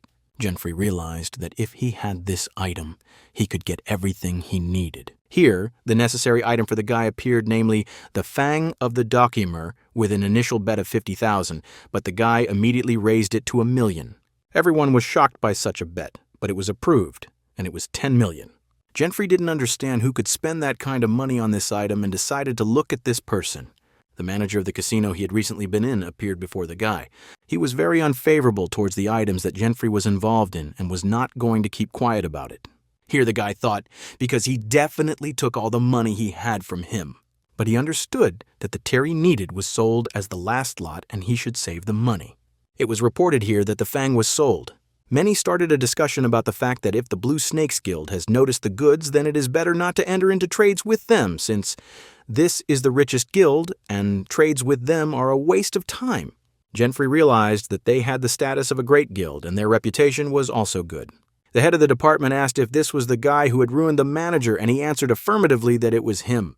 But what irritated the man most was the fact that it was with his invitation that he wanted to prevent Genfrey from getting everything he wanted. The head of the department also decided to teach the guy a lesson because he aimed to fight the guild that secretly controlled the entire city. The 7th lot was for ancient red soil with S rarity, and it could be obtained on the 3rd great continent. Genfrey immediately raised the bid to 50 million, which surprised even the auctioneer. But immediately after the next bet was heard, namely, it was increased 4-fold. The Blue Snake Guild took the exhibit again, and the guy stood in shock, not thinking that they had so much money to increase it 4 times. The system reported that the manager was planning to beat all bets from Genfrey's side. The guy realized that if things continued like this, it would be difficult to get the elf's tear. His rival was a great guild, and there was no point in fighting them, but then he came up with an idea that could work. Genfrey decided to bid on all possible items on offer. The guild continued to buy all the goods, namely the mermaid scales, the knife of the bloody killer, and also the blue snakes received pure dragon's sake. Genfrey realized that the entire auction was one-sided and even the halo couldn't help him. The manager just grinned and said that he would take whatever the guy wanted. But the guy had a plan and he stuck to it. Here, the announcement of the last item in this auction began, namely, the tears of the great elf were also the most expensive thing that was played out at this auction. The starting bid for an item of such value was also high, namely 50 million. But Genfrey, without hesitation, raised the bet to 500 million. The auctioneers sitting nearby did not understand how the second bid could be made so high, but they could no longer argue with it and could only watch. The guy also expected a counterattack from those who could compete with him in this battle. The manager stated that he would not allow him to buy it out and wanted to double the overall bid. A hand was raised on behalf of the Snake Guild and an announcement was heard about doubling the bet. But then a red mark appeared over 1 billion. And also from the stage they announced that a ban on betting on this item of this guild would be imposed. Genfrey just chuckled at what was happening because he was expecting exactly this outcome. They said from the stage that they were sorry, but the maximum betting limit had been reached. The explanation was that the rules written for all participants did not allow the right to buy more than 5 items in order to avoid the creation of a monopoly. The manager was indignant at this outcome of events. The guy knew from the start that this was not a simple auction that took place very often. This was a special project approved by the association and was not even announced within the game. This rule was made specifically to prevent monopolization of rare items. Genfrey thought the manager would have noticed something unusual, but it seems he didn't even realize it was a special auction. He started screaming madly and thought that they couldn't stop him from participating. But even the head couldn't do anything in such a case. Then a hand appeared and announced that the tier had been won for 500 million. Everyone started to rejoice at the guy's victory, but he was a little embarrassed. The manager was furious at this latest scam from the brat, as he called him.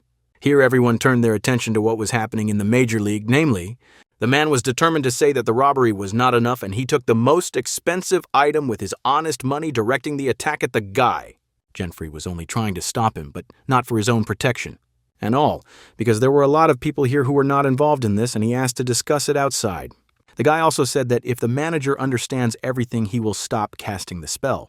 He didn't stop and only began to irritate Genfrey more. The man still wanted to attack and knew that he would most likely kill him, but the branch manager stopped the manager, realizing that if they used violence, the association would track them down, but he only continued that they had been humiliated and they could respond to this. The man was very angry and asked not to make him repeat himself. He could not object, and despite the fact that he was offended, he agreed to leave. Jenfrey sat in the hall and thought that this was a small nuisance, and soon he would be able to get those 2 items because, after all, he managed to buy back the terror. The most unpleasant loss was that wine. It could have provided an easier passage. The guy could, of course, order this wine on the 5th continent, but in that case he would have to complete an unpleasant task. And it looks like Jenfrey will have to chase these guys again. Then someone called the guy over, which surprised him greatly. A girl appeared before him who was interested in the halo above his head, as she had never seen anything like it before. The guy didn't know the girl and was surprised, but she continued asking. She was interested in what kind of relationship Jenfrey had with the branch master and the Wind Snake Guild. The guy didn't understand who she was talking about, and she explained that the guy with long hair was the master. He explained that he didn't know her personally, but there were indeed issues that needed to be resolved with the guild, and asked who this girl was. The girl was an adventurer and said that for now she needed to keep an eye on them. The system notified that Mira had been given an investigation task by the association. Jenfrey was amazed that she had a mission and realized that the girl was most likely one of the 8 guardians. The Guardians of the Bay were a collective unit recognized by the association, which meant that the association entrusted them with especially important tasks for huge rewards. It was nostalgia for the guy. Usually he responded to requests only out of boredom. The guy said that they had already left, but the girl interrupted him and said that she wanted to ask about one more thing. She wondered how he was able to get hold of his halo. The guy was embarrassed that she didn't know about the hidden objects, and then he realized that these objects were hidden from the association, and he could have problems. He decided to just play dumb, pretending not to understand her, and all because he couldn't think of anything better. The system reported that Mira's unusual education attracted her attention, which surprised the guy greatly. She thought to herself that she was attractive to the angel, as she called Jenfrey, but when the guy looked at her, she didn't show it and asked again if everything was okay. Jenfrey decided that he would pretend until the very end and began to say that the story was too long and she was in a hurry in the past. An awkward pause ensued between them. She was a little angry and decided that it wasn't that important. Mira was ready to deal with this herself in the future and, having thanked him, left. This caught him by surprise as he ran into a gear fanatic and one of the 8 guards who was most likely one of the best. Mira didn't understand what kind of equipment Jenfrey was wearing because she had been to 7 continents and had never seen anything like it. She was very curious about who this guy was, and they exchanged glances for the last time. He went to the A-rank dungeon in the Moonlight Wasteland. This is how military actions have already taken place. The guy defeated a level 80 goblin. He got the Goblin Lord's Glove, rank A, which had the effect of selecting an item from the enemy's inventory. Jenfrey's statistics grew exponentially. The guy thought about heading to Grace Castle to get the Ice Chimera's Fang, but he still decided to follow the 2 men and take something from them. Here he noticed those he was looking for, but he followed them only because the wine was important for the manufacture of the next hidden equipment. Jenfrey used detection to track their location and watched, waiting for the right moment. But then he noticed another presence, namely Mira, also watching. The girl also noticed him and was not surprised that the guy was following the Wind Snake Guild. Then Jenfrey noticed something strange. The men followed what looked like a secret passage in the wall. This was the biotope of Truett, their guild. The manager tried to improve the mood of the branch foreman by enticing him with a good harvest, thinking that otherwise he would have huge problems. The point was that a huge amount of capital was lost and they could simply increase the price of the goods and increase the guild's capital. The manager said that he could urgently find people for sale. But then he heard strange sounds and looked back at them with great surprise. It even looked like fear because no one knew about this place, which made the master turn around. Jenfrey stood with a flower in his hands and a smile on his face, ignoring questions about how he got there. The manager was angry that he was being followed, and the guy interrupted him saying that the field was planted with a dangerous flower called the moon azalea, which was an ingredient for magic doping. But it was a very dangerous thing that caused hallucinations and death, so he was interested in what they were doing here. Both men were amazed by such knowledge and thought that the guy is a spy for the association, but he said that it is not so. The branchmaster was happy that this was not the case. Jenfrey also said that he could turn a blind eye to this in one case, namely if they gave him the dragon's wine. The manager was angry and said that the guy was just a fool for thinking that everything was so easy. but the guy quickly moved and was already behind the man, who was in shock. Mira watched from a safe distance and thought that there was a quarrel between them since she could not hear anything. The guy grabbed the manager by the shoulder and said that he could pay for the wine and there was no need to worry about it. The man began to clarify that this was his main goal at the auction with a fake smile, but he was told that the wine would definitely not be available due to past actions, although the manager was preparing an attack at that time. Gentry reported that he would most likely have to report everything to the association while they were running at him with a blade. The guy immediately took out his weapon from his inventory, only slightly dodging the manager's attack. He didn't want to do it, but the man's attitude forced him to. The blow hit the carotid artery, and despite the fact that it was not strong, the manager immediately fell unconscious, and the branch master was upset by such an attack. The girl was amazed that one blow was enough for Gentry, and she also noticed that she had never seen such a short sword. Here the master turned to the guy and said that he was surprised at such courage because he was getting into a fight with criminals who worked behind the scenes. Simon Bradbury was level 97, and his job was warrior.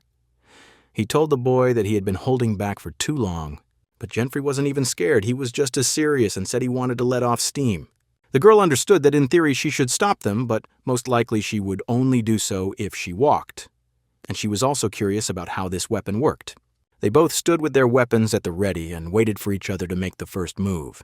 The branch master was ready to attack and determination filled his eyes. But the guy also didn't think about running or giving up, but on the contrary, he was ready to repel attacks and attack. Their blades met, and determination was reflected on their faces. Gentry understood that Simon's level was much higher than his. So far, the guy was only repelling attacks with his blade. The man was so strong that his attacks followed one another instantly. This drove Gentry crazy. The girl watched and remembered what she had heard about the guy from the association because he had broken all the existing records, and she believed that he had the ability to fight. But as she watched, she realized that Simon had many more of them, and it all faded into insignificance. Gentry continued to fight, despite the fact that at times he had to use his hands to slow down due to attacks of enormous force. The guy knelt down and the man praised him, saying that it was even very good for a beginner, but was he going to give up? Or act like a hero? Gentry said he had specific goals and was not going to give up so easily. This made the man angry. He didn't understand what a guy who couldn't compare to him wanted. But he was prepared for this and was seriously prepared for the fact that he would have to repel several more attacks. His shoes slid across the tiles from the sheer force of the attacks. Simon didn't understand what kind of strange feeling was haunting him, and even more so, that he would have to use his professional skills against the brat. Here his surprise knew no bounds. The girl was also shocked by what started to happen. Gentry continued to repel all attacks, but with his eyes completely closed, which is what amazed everyone nearby. Someone suggested that he can do this only because he senses the magical power of the enemy. No one understood where such skill came from because he did not use anything that could cause such a thing. Simon could only guess where such a skill came from and watch the guy's actions. Even Gentry managed to strike back from time to time. But it was not just like that, but to fulfill certain conditions. After all, with the help of these actions, the guy managed to activate the third skill of Lucifer's halo. Mira was a little blinded by the light coming from the guy's head.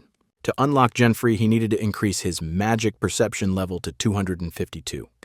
He pumped up most of it on the demon of the first continent. And thanks to the battle with Simon, he quickly raised his level to the required one, which made him incredibly happy. But then something unexpected happened, and the guy was left in bewilderment. The man attacked him from behind, which went straight through the guy's body. Simon called the guy a fool, saying that you can't lose concentration in a fight, and he lost only because he couldn't assess his strength. He was pleased with his victory, saying that the world is huge, and you should never hope that there is no one stronger. But in fact, there were someone's legs behind the man's back, which he didn't notice. It was Gentry saying that he could say whatever he wanted, but he would still be wrong. Simon turned around in shock as he had clearly pierced him with his sword. The man didn't understand how this was possible, and the guy just laughed at him and told him that talking to himself wasn't quite normal. Mira couldn't understand what was wrong with this newcomer. Simon turned around and realized that the corpse was also gone, but he clearly remembered the feeling of cutting through the flesh. And due to the distraction, the attack followed on the man's back. The first thing the man thought about was how this guy was able to launch such an attack on him. Looking at Gentry, it seemed to him that he hadn't even moved, which made him even more confused about what was happening. The first attack was immediately followed by a second one, piercing the man through and through. The pain was incredible, and screams pierced the square about what this guy did to him. Mira watched what was happening and did not understand why Simon started screaming out of the blue. Misunderstandings surrounded the area and screams pierced the ears. One Genfrey put away his weapon and knew that everything that was happening was the third skill of the Halo Ghost Square. The effect lasted for 72 hours on the person who fell into this trap. Genfrey just laughed at such a notification from the system because he knew it perfectly well without it, and it was pleasant for him to watch such torment. Mira decided to reveal her location and went out to the guy. The guy asked the girl whether she liked playing ponytail with him or not. She was surprised that he knew everything, but didn't show it. The girl explained that she was only following Simon and nothing more, and Genfrey asked if it was on assignment from the association. He said that it would be enough to say about how they grew the moon azalea, and specified that he leaves the cleaning to her when he leaves. Here the guy remembered that because of the girl he almost forgot about the most important thing. Mira just watched the actions and was a little scared by how he was looking for something in his inventory. Genfrey took the goblin glove out of his inventory and was ready to use its effect. If the enemy is not in the ranks, then you can take something from his inventory. He apologized to the manager and wanted to take back what he came for, namely S-rank Dragon Seke, without which he had to struggle to obtain a new hidden weapon.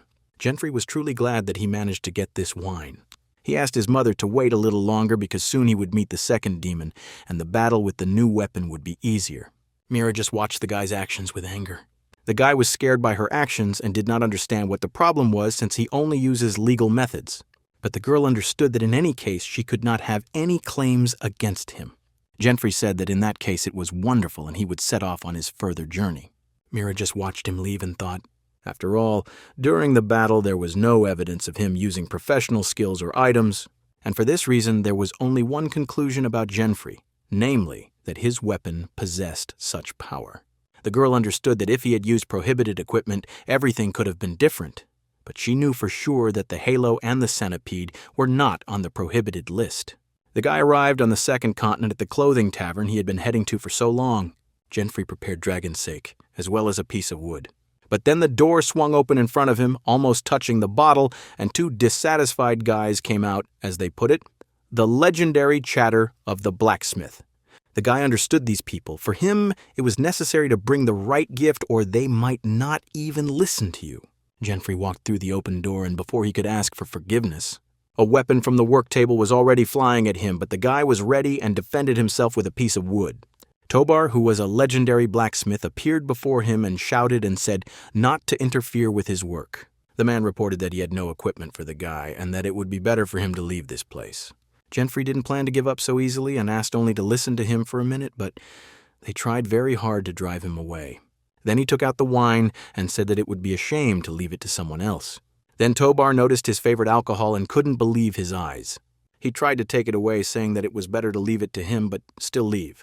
Genfrey knew that this guy was very stubborn, and despite the fact that he was kicked in the leg, he was not going to give up. The guy just held the gift over his head and understood that if he just gave the sake, he would receive S-rank equipment, but if he added something else, namely the red-hot B-rank stone that he received from Freyna in the last battle with the demon. Having shown all this together to the blacksmith, he was amazed by such gifts, and he let Genfrey in and asked what brought him here. But the guy was in no hurry and treated the peasant to good wine. The blacksmith talked about his wife and how she loved this wine heated on this stone. Genfrey said that he had heard this story several times and it was very touching. He continued to treat Tobar to wine. The guy could begin the main part of getting the secret weapon. It was all about the wine and the stone that could help. The blacksmith continued to burst into tears, saying that he had once been a bad husband, and Genfrey tried to calm him down. The guy fell asleep and didn't notice how the whole night flew by. When he woke up, he couldn't even understand where he was at first because it was uncomfortable and small. But as soon as he stood up, he was immediately noticed by Tabor, who was working at full strength. He was happy and wanted to thank Genfrey for the mood he received thanks to him. The guy was incredibly grateful and said that one could not expect anything less from the legendary blacksmith. Genfrey was truly happy to receive the third hidden weapon, namely, the unusual shoes he received as a gift from Tabor. Dighton's shoes had a speed of plus 120, had a passive skill of free walking, and an active skill of teleportation. Genfrey was happy and understood that he had nothing more to do here. He decided to go on a further journey to the second continent, namely, the guy was thinking about his next move and looking at his new shoes. The system also reported that the third skill would open under certain circumstances. But Tabor threw Genfrey another small present. Namely, it was non-alcoholic hot sake that the blacksmith brewed to achieve a warming effect. Tabor understood that the guy would most likely go to an S-rank dungeon, and the guy was very grateful to him. He walked Jenfrey to the threshold, telling her that the ice demon was cunning and that he should be more careful. The ice castle was an S-rank dungeon, and the boy was heading towards the entrance gate. All the people entering the gate were dressed very warmly, which can't be said about the guy because he started to freeze even when he was just approaching them. But despite everything, he continued to move and then remembered that he had received a present from Tabor. He took out a small flask with the blacksmith's logo from his inventory, and then he drank a small amount of the contents. Jenfrey immediately realized that this was exactly what he needed. The tincture would allow him to not look for warm clothes since its effect would last for 100 minutes. His body gradually began to warm up. People looked at him, not understanding how he could treat this mountain so frivolously, and they also noticed the halo above his head. All the people thought he was a fool for coming without winter clothes, but that didn't bother Jenfrey. Here the guy got a notification about the even time limits that he can be in this location. He realized that he had to hurry because of the restrictions. The guy knew that if he went beyond the time limit, he would receive a fine of 50% of his gold and inventory. After all, he understood how he was a newbie, and when losing, went in search of gold. Such a system was incomprehensible to him. Jenfrey felt that there was a lot of movement going on in the castle. In front of him, 2 players also appeared who were heading to the demon's castle. Here the guy realized that he would have to try to get to his destination before everyone else in that place. Many were just beginning to head towards this place. The shoes had special shoe pads because they allowed them to move more quickly through the snow. The guys supported each other but also understood that if they didn't start moving faster, they might run out of time. But then a monster that looked like a hare appeared in front of them. It was a level 82nd Kinukurus. One of the team was indignant that everything was repeating itself and they would never be able to reach the castle this way. He asked his partner for help, but he was very distracted by something. Directing their gaze in the same direction, they saw Jenfrey flying past. Even the monster was amazed by this, and they stood there in bewilderment. The guy, on the contrary, was happy with such a calm movement due to the first skill. But then he noticed something unpleasant. 2 monsters were flying towards him with great fury. Jenfrey wasn't so easy, and with a few easy movements, he cut down 2 monsters. The 2 partners and the monster standing in the snow were amazed at such speed and accuracy. The guys remembered seeing him at the entrance, and even then they thought that he was wearing very inappropriate clothes, but how could he fly? Nothing better came to their minds than the thought that there was a restless spirit in front of them, because there was a halo above their heads. Even the monster sat down next to them to pray for the spirit. Jenfrey heard everything they said, but decided to move on. He arrived at the castle of the demon Olmud. The guy was pleased that he managed to get to this place, and he especially liked that it only took 5 minutes. But while he was thinking about how well his weapon had noticed the familiar silhouette, it was Mira who was also heading towards the castle. Jenfrey thought that she also had her eye on the secret weapon, but he didn't want to cross paths with her anymore. But the guy couldn't understand what a member of the 8 guards could be doing here, thinking that this place could be just an old dungeon for them. The girl touched the stove and thought for a bit. According to her information, the target was hiding here, but this place was a demon's lair. Mira also understood that it was impossible to stay in this place for more than 2 hours, and assumed that Jenfrey was involved in this. But then the guy was surprised by what happened next. The girl simply knocked out the main doors of the castle. The system reported that Ullman's castle has been changed. Jenfrey realized that it was not for nothing that this girl was among the 8 guardians.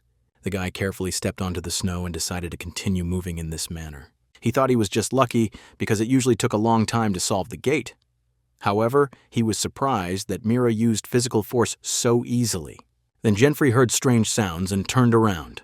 A crowd of monsters attacked him, and the guy was only surprised by such persistence. They were moving towards him very quickly, but Jenfrey simply decided to use his boot's second skill and use teleportation. The monsters didn't even notice how the guy disappeared. The guy landed right at the door, and the system reported that this was the entrance to a long corridor. Jenfrey was pleased that he easily found a shortcut using teleportation. The guy understood that there was a mandatory condition for going against the demon, namely defeating the middle boss. This was the first time he would use Idotan's legs. It was then that Jenfrey realized that this looked like a new record to him.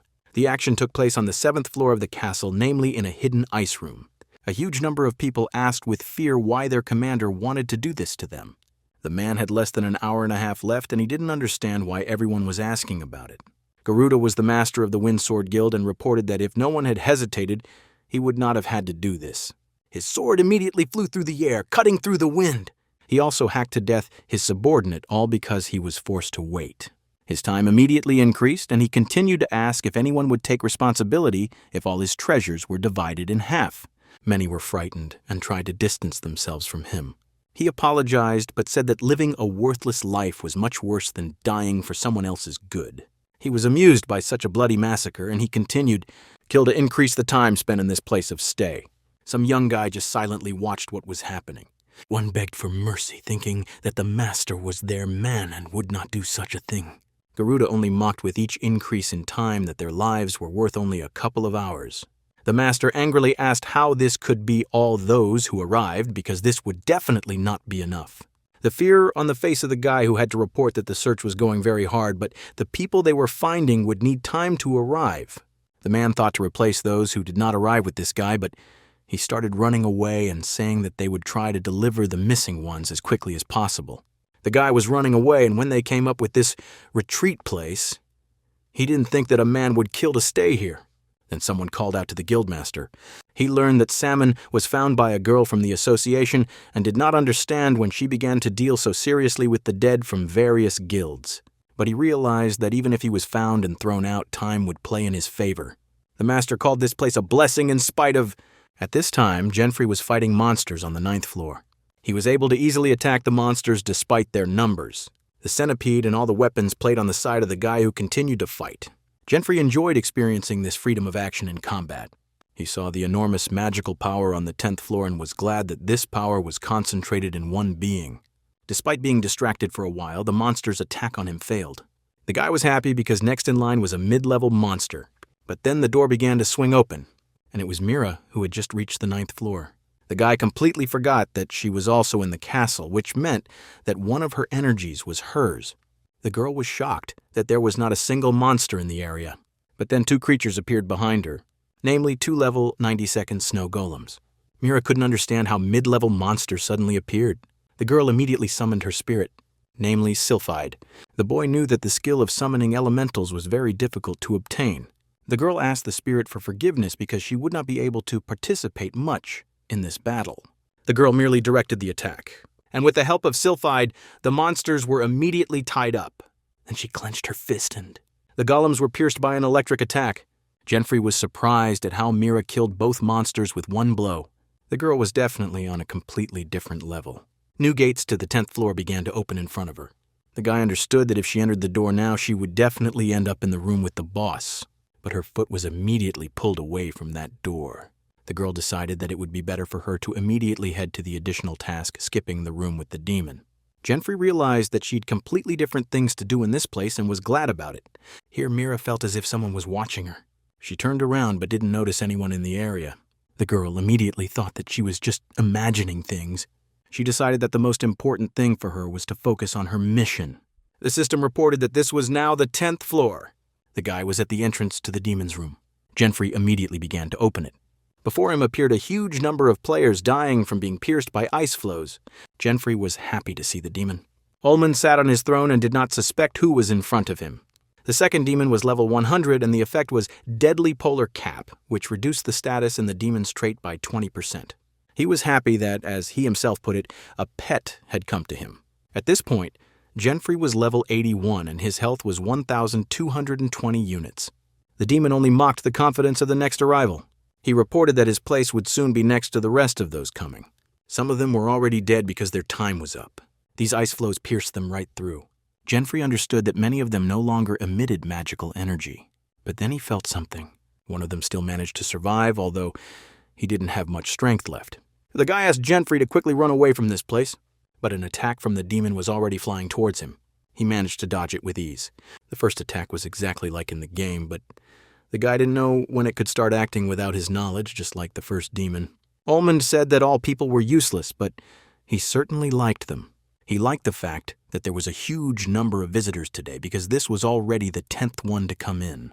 The demon believed that a huge feast awaited him today. Genfrey saw how the strength left the half-dead guy. But watching, he saw all the pressure, and he didn't understand why everyone was trying so hard to defeat this creature. Ullman was ready to direct the next attack on the boy. But Genfrey immediately used teleportation and found himself behind the demon. The system also reported that the amount of use was limited and there were 3 times left. He also managed to attack the demon. The guy who was already dying was shocked by this because no one else who came had managed to do this. Ullmund also could not understand how he managed to do this and began to scream in shock. Jenfrey was just trying to stop the unnecessary screaming. The demon did not expect such knowledge and was surprised, saying that the guy was too smart for cattle.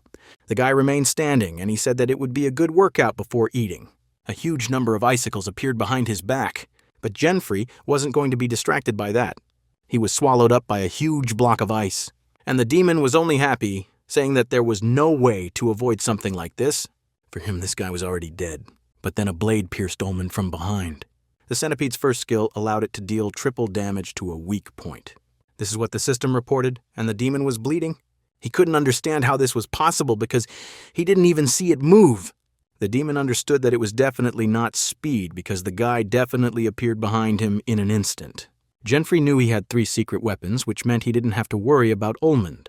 The guy wanted to get rid of the monster as quickly as possible, but he needed an ice chimera to be summoned.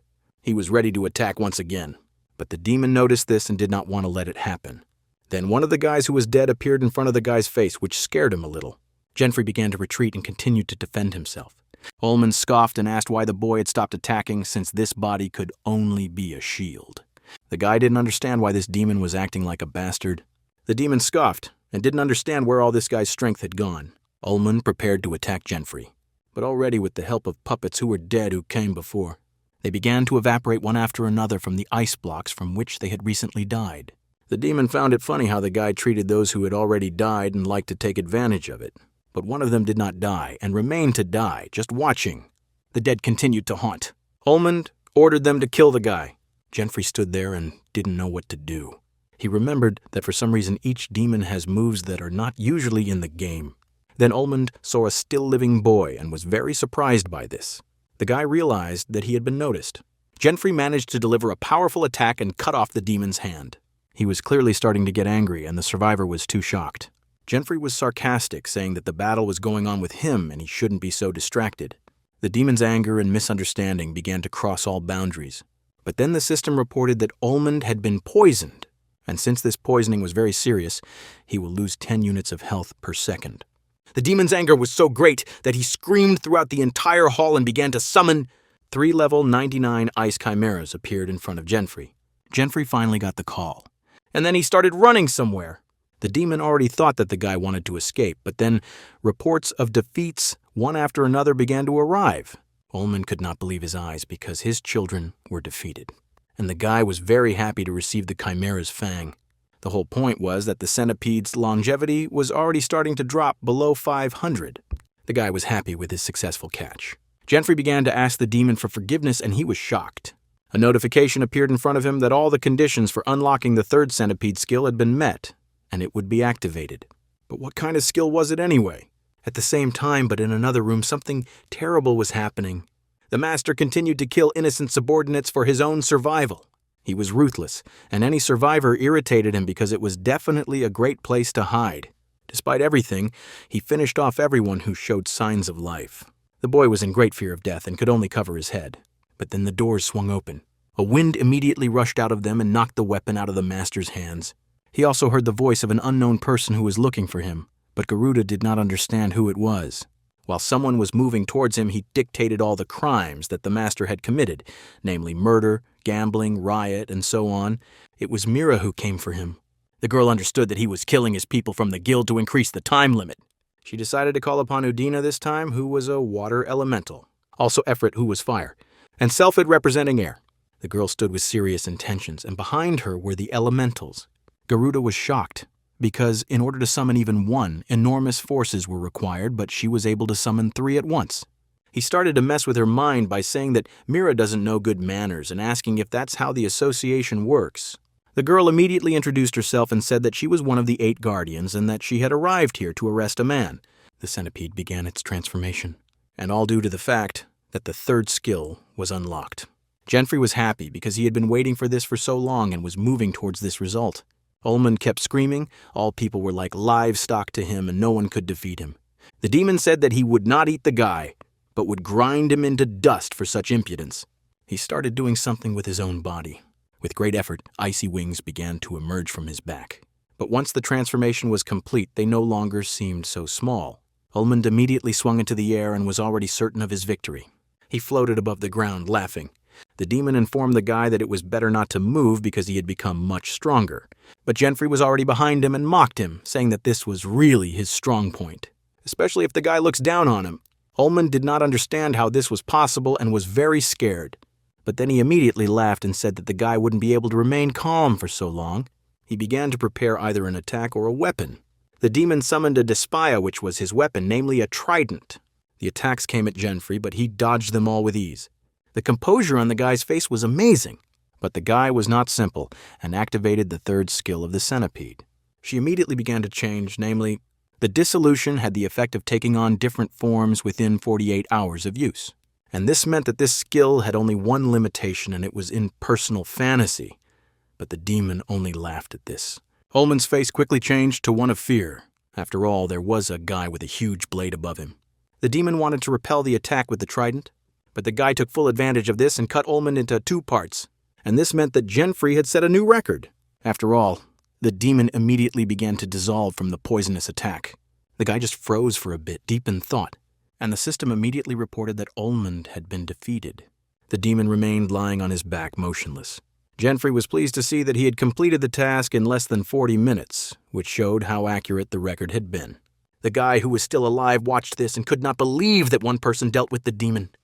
But will he be saved? The system reported that Richard's time was up. Genfrey noticed this immediately and was upset. Although later, he realized that the guy was simply teleported to the city and he would be saved, despite the fact that he was fined. But he was also pleased because he managed to obtain a chimera fang of rank S, which could be used for crafting. Now all he had left was the red earth, and all that was needed was to make a healing elixir for his mother. But then something distracted Genfrey from the side. The castle was huge, but an unusual tremor ran through it. Only Selphid's unusual attacks on the master were noticeable. Mira only guided them and nothing more. He just laughed at it and said he didn't expect such ferocity. The girl continued to attack and did not respond to provocations. Fire attacks from Efrit were also used. But the man stood motionless as if he was afraid of nothing. With just one swing of his sword, he managed to repel such an attack. And all because it was huge, and the man knew how to completely control it. Mira did not lose her spirit. She immediately began to direct a water attack. Udina was also serious, but with one swing of the sword, the spirit was cut into 2 pieces. And all the water immediately began to simply pour out without reaching the guild master. Genfrey watched what was happening from behind the wall. He immediately realized that the recent shaking was most likely caused by this battle. And also in his eyes it was clear that the man had enormous strength and most likely it was for him that Mira came. The man tried to shame the girl into saying that she had no right to name one of the 8 guardians. He said that only with a sword could he show her strength. He began to prepare a powerful attack. The world seemed to be beginning to deflate from such preparation. At first she didn't even understand what to do, but she began to run away from such power. The guildmaster had no intention of letting her retreat. On the contrary, in an instant he was there, and he chopped the poor girl into pieces. Mira was shocked and couldn't even say anything, but just bled. Genfrey couldn't believe it and just watched. The man himself was amazed that everything ended so quickly because he thought that she would be stronger than him, just as her perfume became a bluff for him.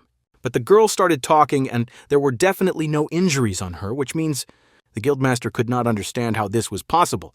Garuda heard her voice but could not understand where it came from. Turning around, the man was amazed that she knew that he had once been in the 8 guards. Mira explained that it was just an afterimage. The girl mocked him because he was expelled from the association, and he found nothing better to do than to go down the wrong path. She decided to show him what a real attack really meant. A creature appeared behind his back, and the man realized that there was someone behind him. Namely, it was the spirit of heavenly thunder, Chiron.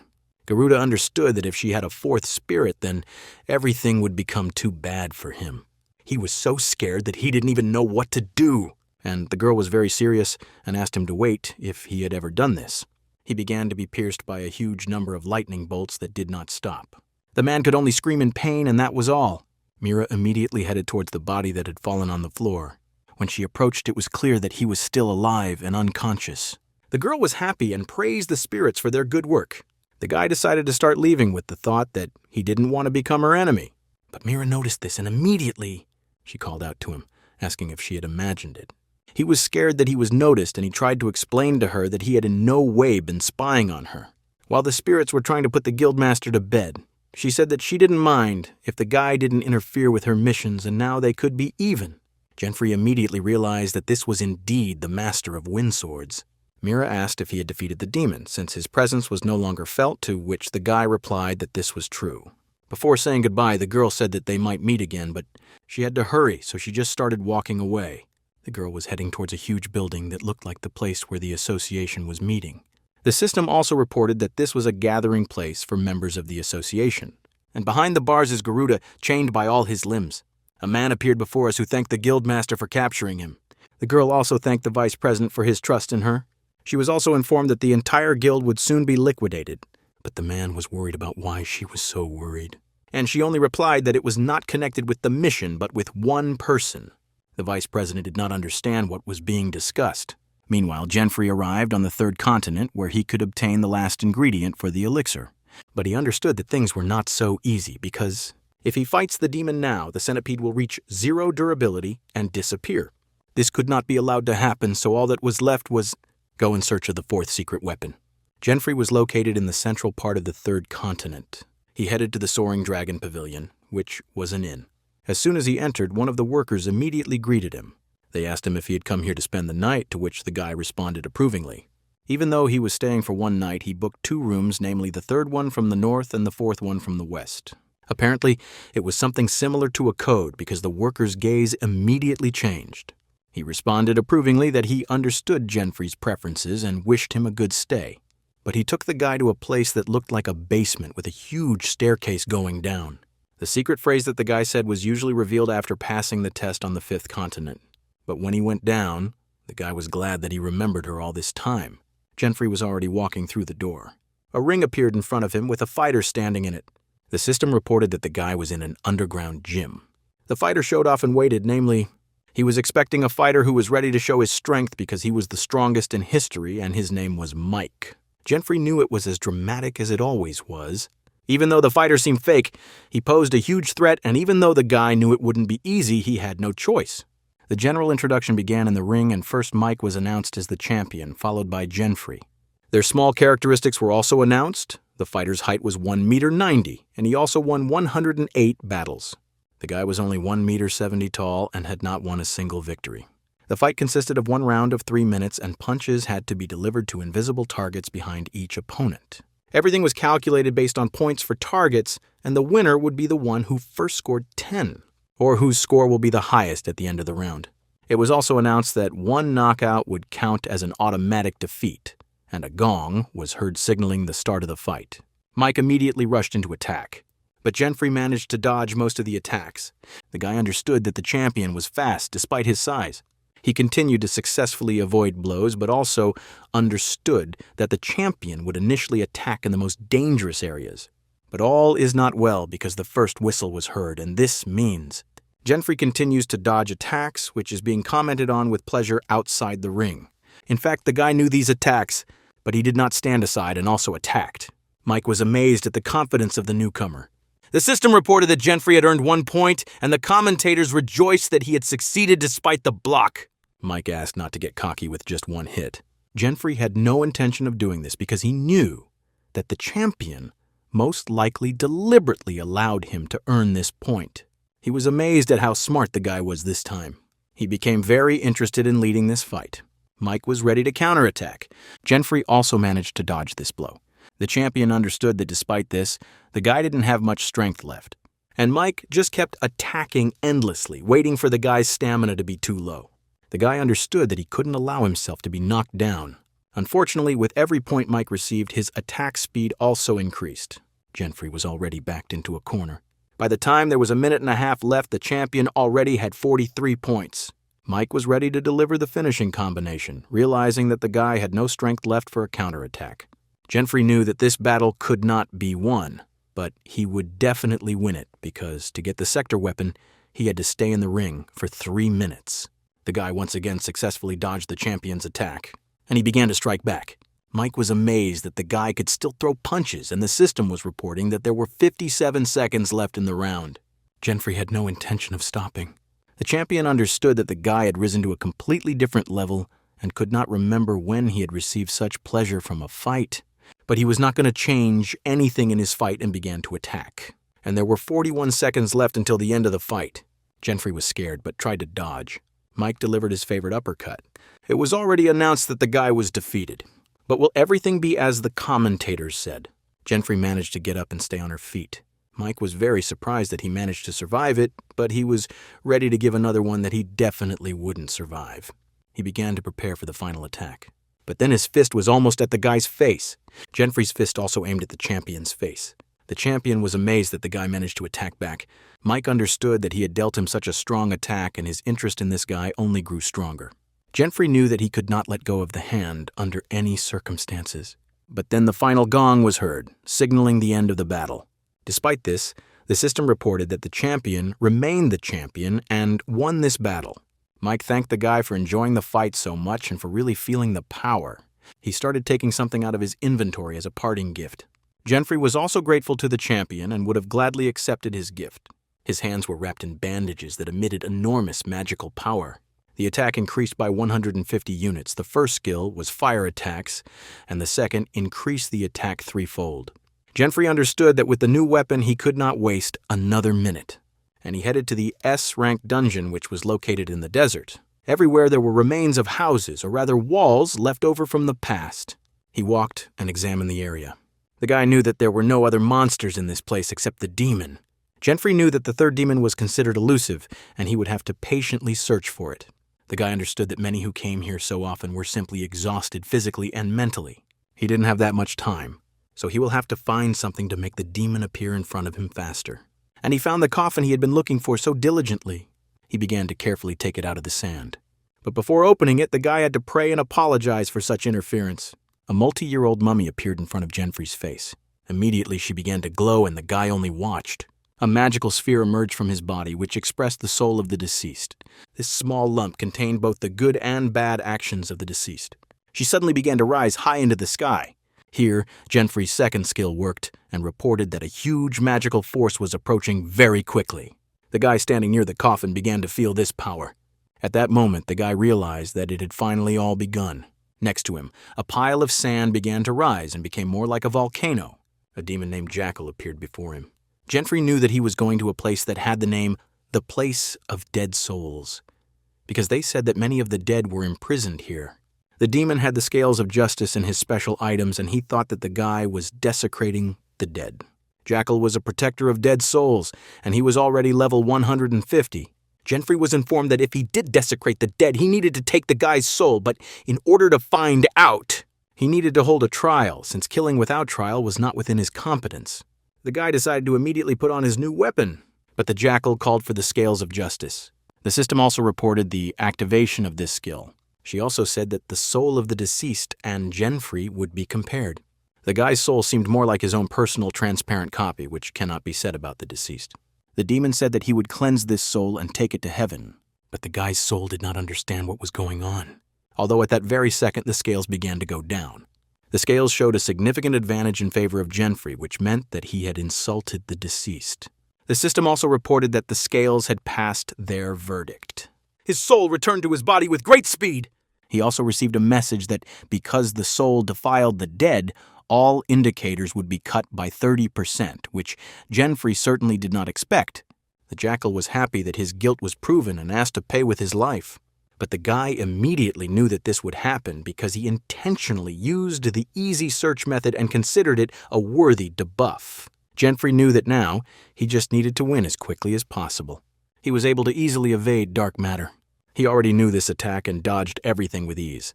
The guy understood that the skill of creating illusions would not work on Jackal. For this reason, he realized that he would have to fight only here. Jenfrey began to try to attack with his fists. But the demon, noticing this, immediately activated the next series of attacks. The guy managed to dodge her just as successfully. Jenfrey decided that he would counterattack on the Jackal. And he was already very close to him. The guy managed to attack the monster's weapon. The demon immediately activated a shield of dark energy. Jenfrey was very far from this. He even had to try to resist the sand and break with effort. Because of the debuff's effects, the guy really couldn't move that well. But then a notification from the system popped up, which slowed the guy down even more.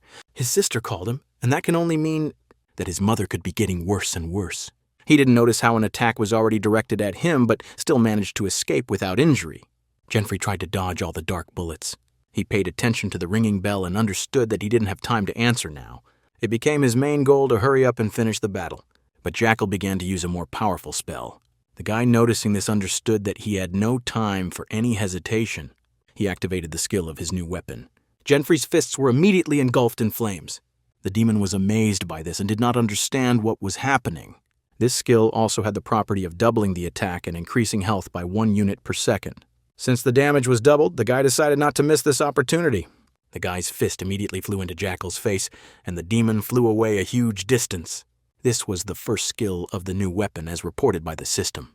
The demon diligently slowed down and showed no emotion. He couldn't understand where such power came from because it was just a flame around his fist. Genfrey hovered over the demon and said that it all looked like a bluff, but he was indignant that the man could not shut up. The Jackal promised to make sure that the guy never talked so much and prepared for an attack. The guy understood what kind of attack would now be directed at him. A pitch-black cosmic fist was already heading his way. The guy couldn't dodge her because she was very fast. He flew and broke the slabs with his body from the force of the impact. The Jackal was pleased with his successful attack, and all because this fist was invisible.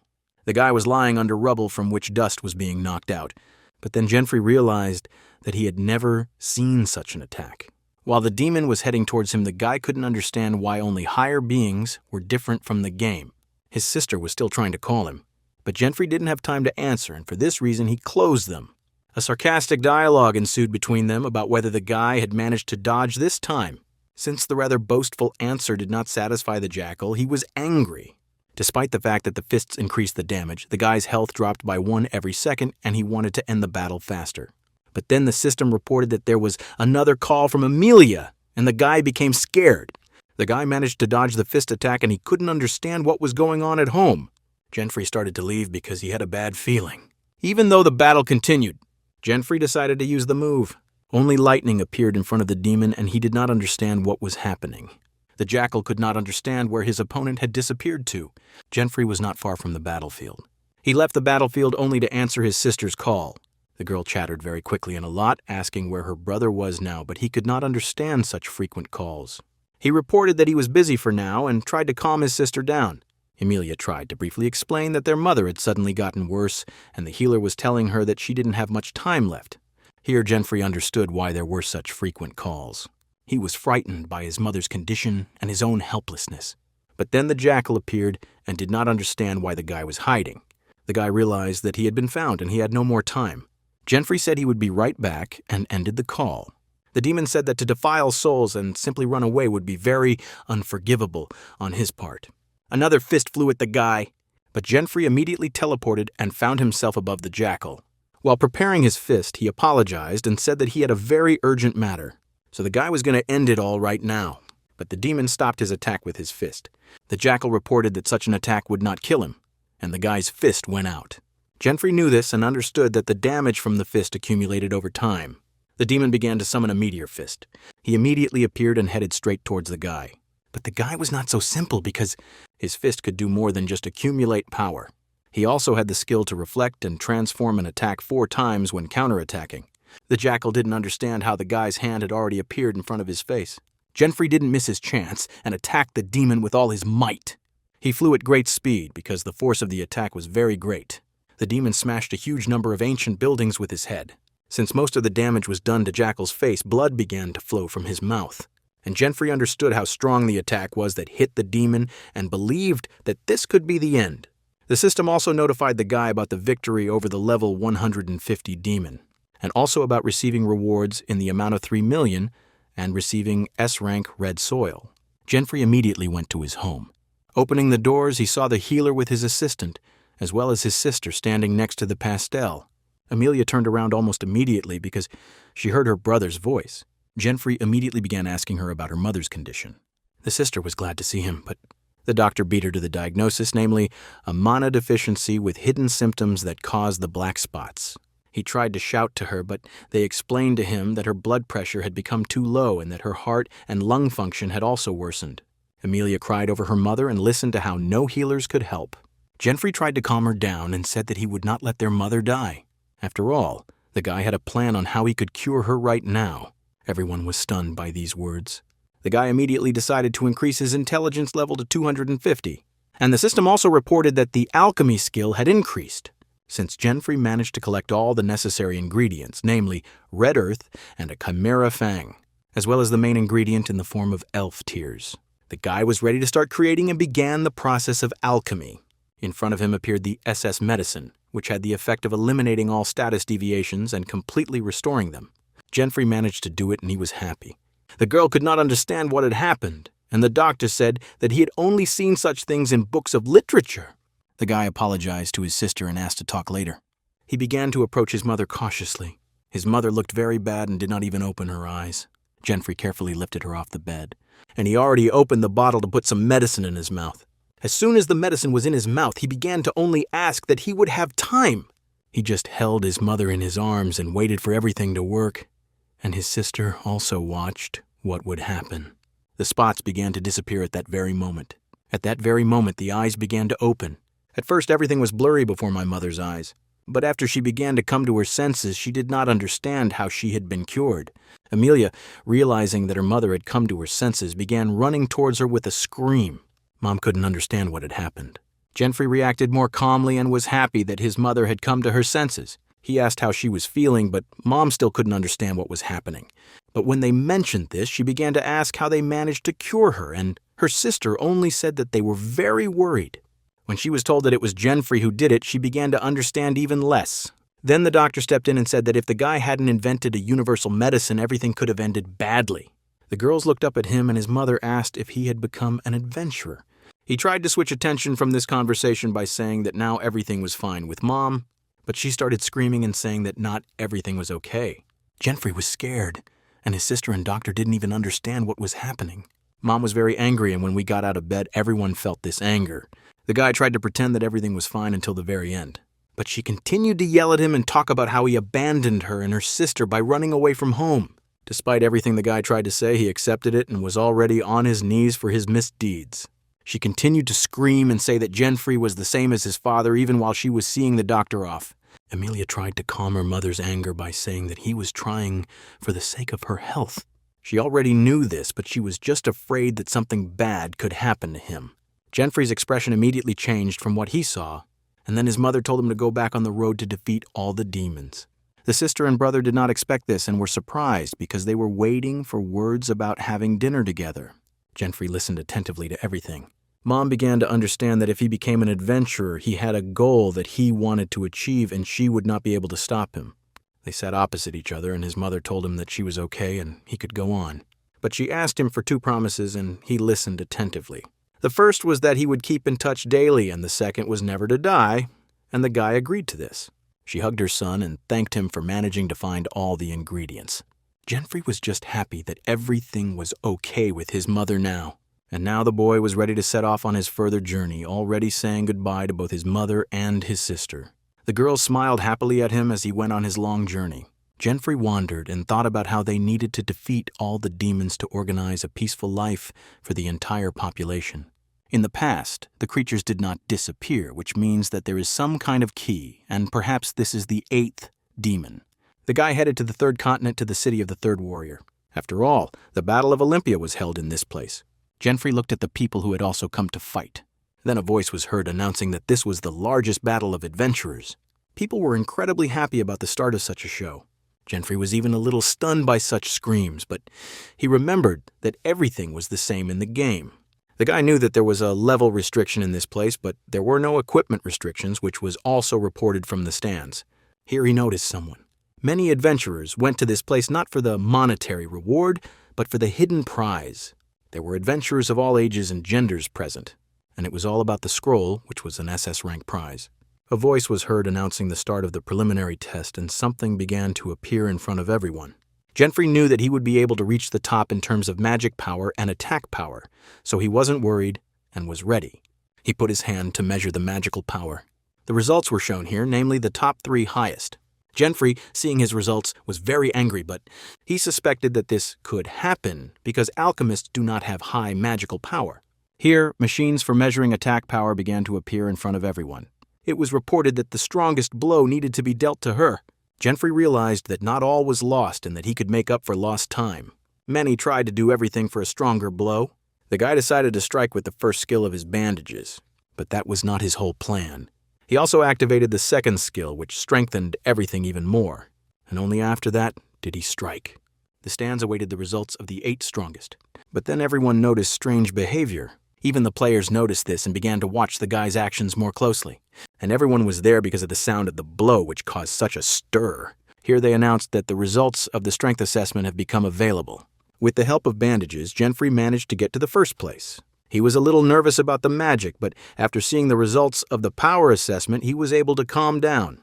All the stands were happy because the 8 winners who had qualified for the competition were announced. Many who failed to get to the competition were angry and upset, but the guy managed to breathe a sigh of relief at that moment. But then someone called out to Jenfrey and he turned around.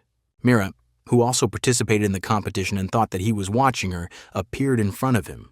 The guy's amazed that she is again in the same place as him. They didn't understand why they ended up in the same places as the other.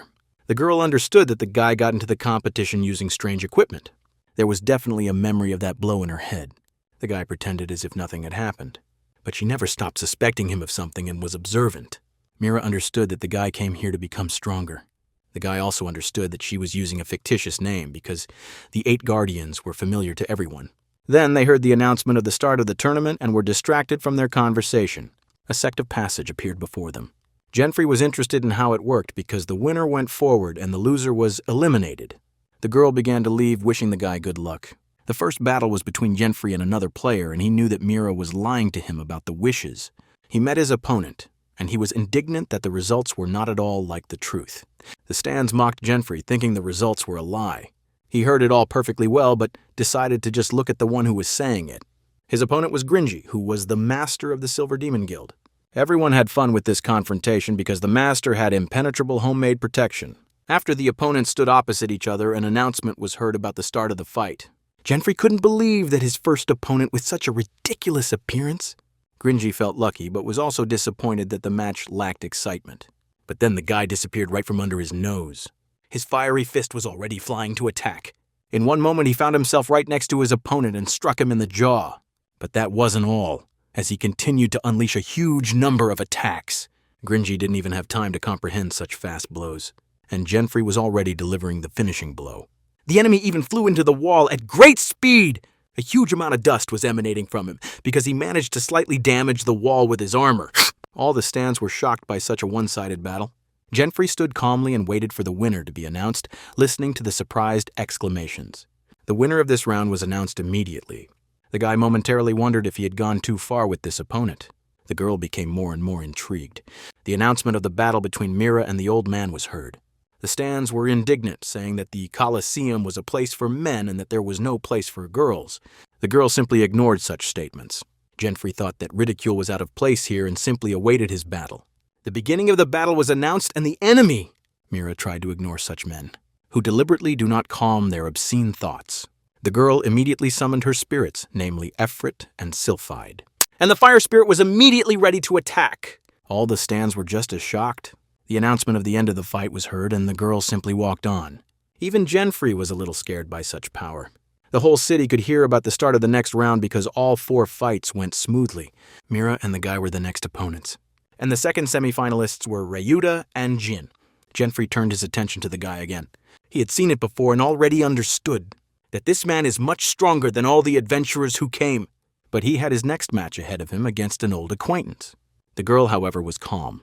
The announcement of the start of the match was heard as they took up positions and were ready. Mira was determined to win and said that the guy still had a chance to escape. But Jenfrey wasn't going to give up so easily either and said that they would still check who was following whom. The guy was very determined to win. Although the girl did not show her excitement, she was looking forward to this battle.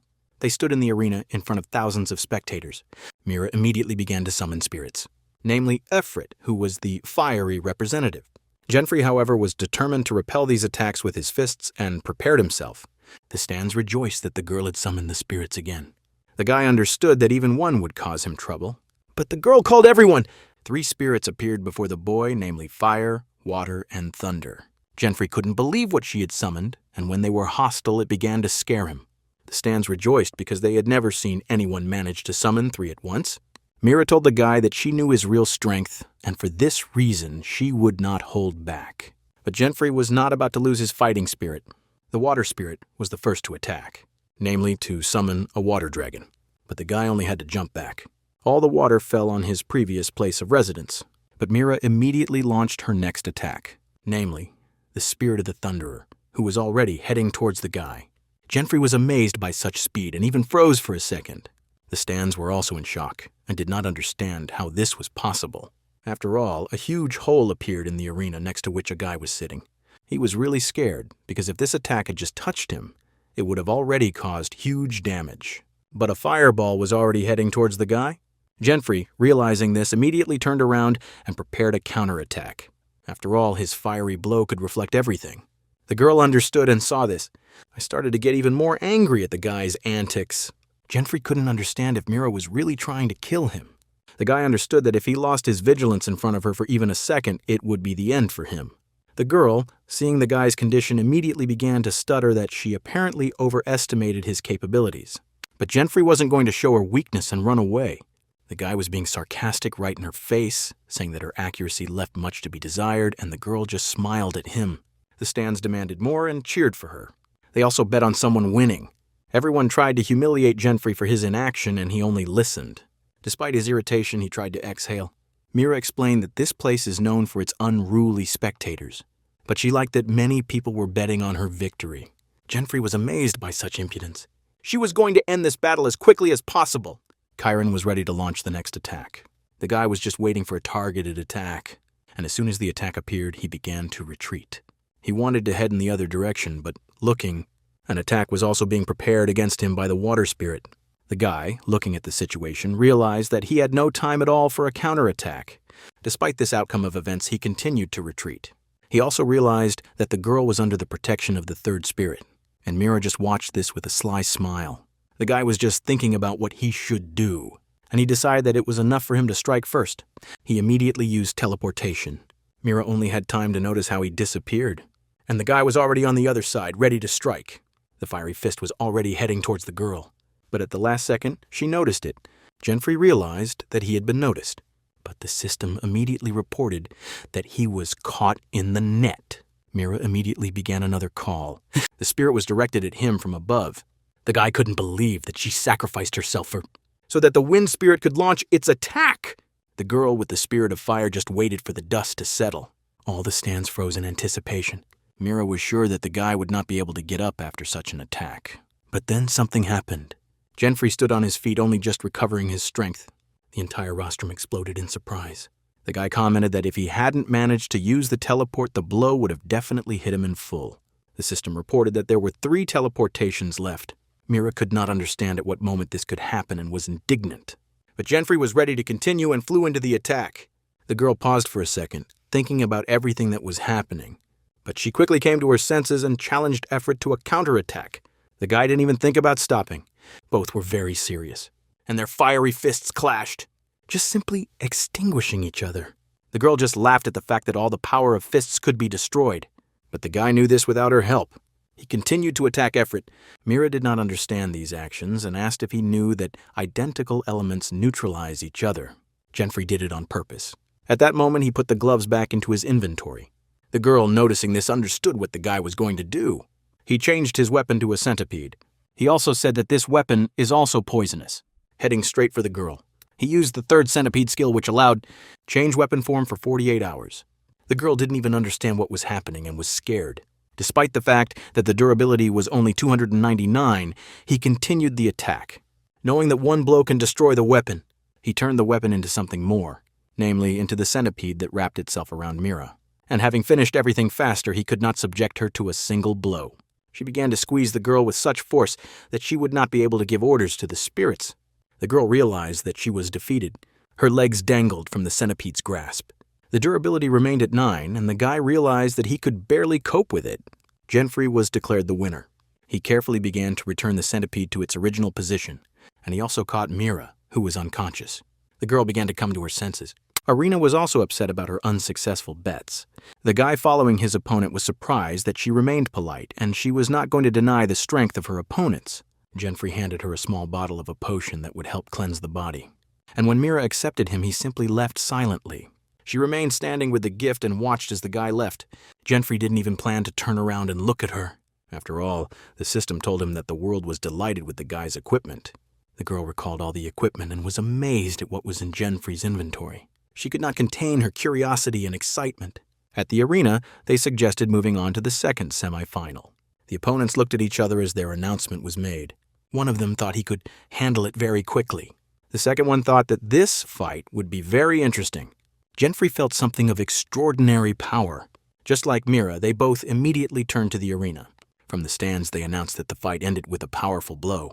And the guy was shocked by the enemy's condition and such a quick end to the battle. Genfrey just looked at his next opponent. The system reported that Jeans was a master of the sword, and before that, a fencer. He glanced around and his gaze caught. For the guy standing nearby, namely the future enemy, Genfrey immediately realized that this was no ordinary fighter. And this means that the ending will not be so simple. They were already preparing for the start of their final fight, and Jeans was very calm. Mira mocked and sarcastically encouraged the guy, telling him to try not to lose his life. They waited for the official start of the fight, standing opposite each other. Without saying a word, they just waited.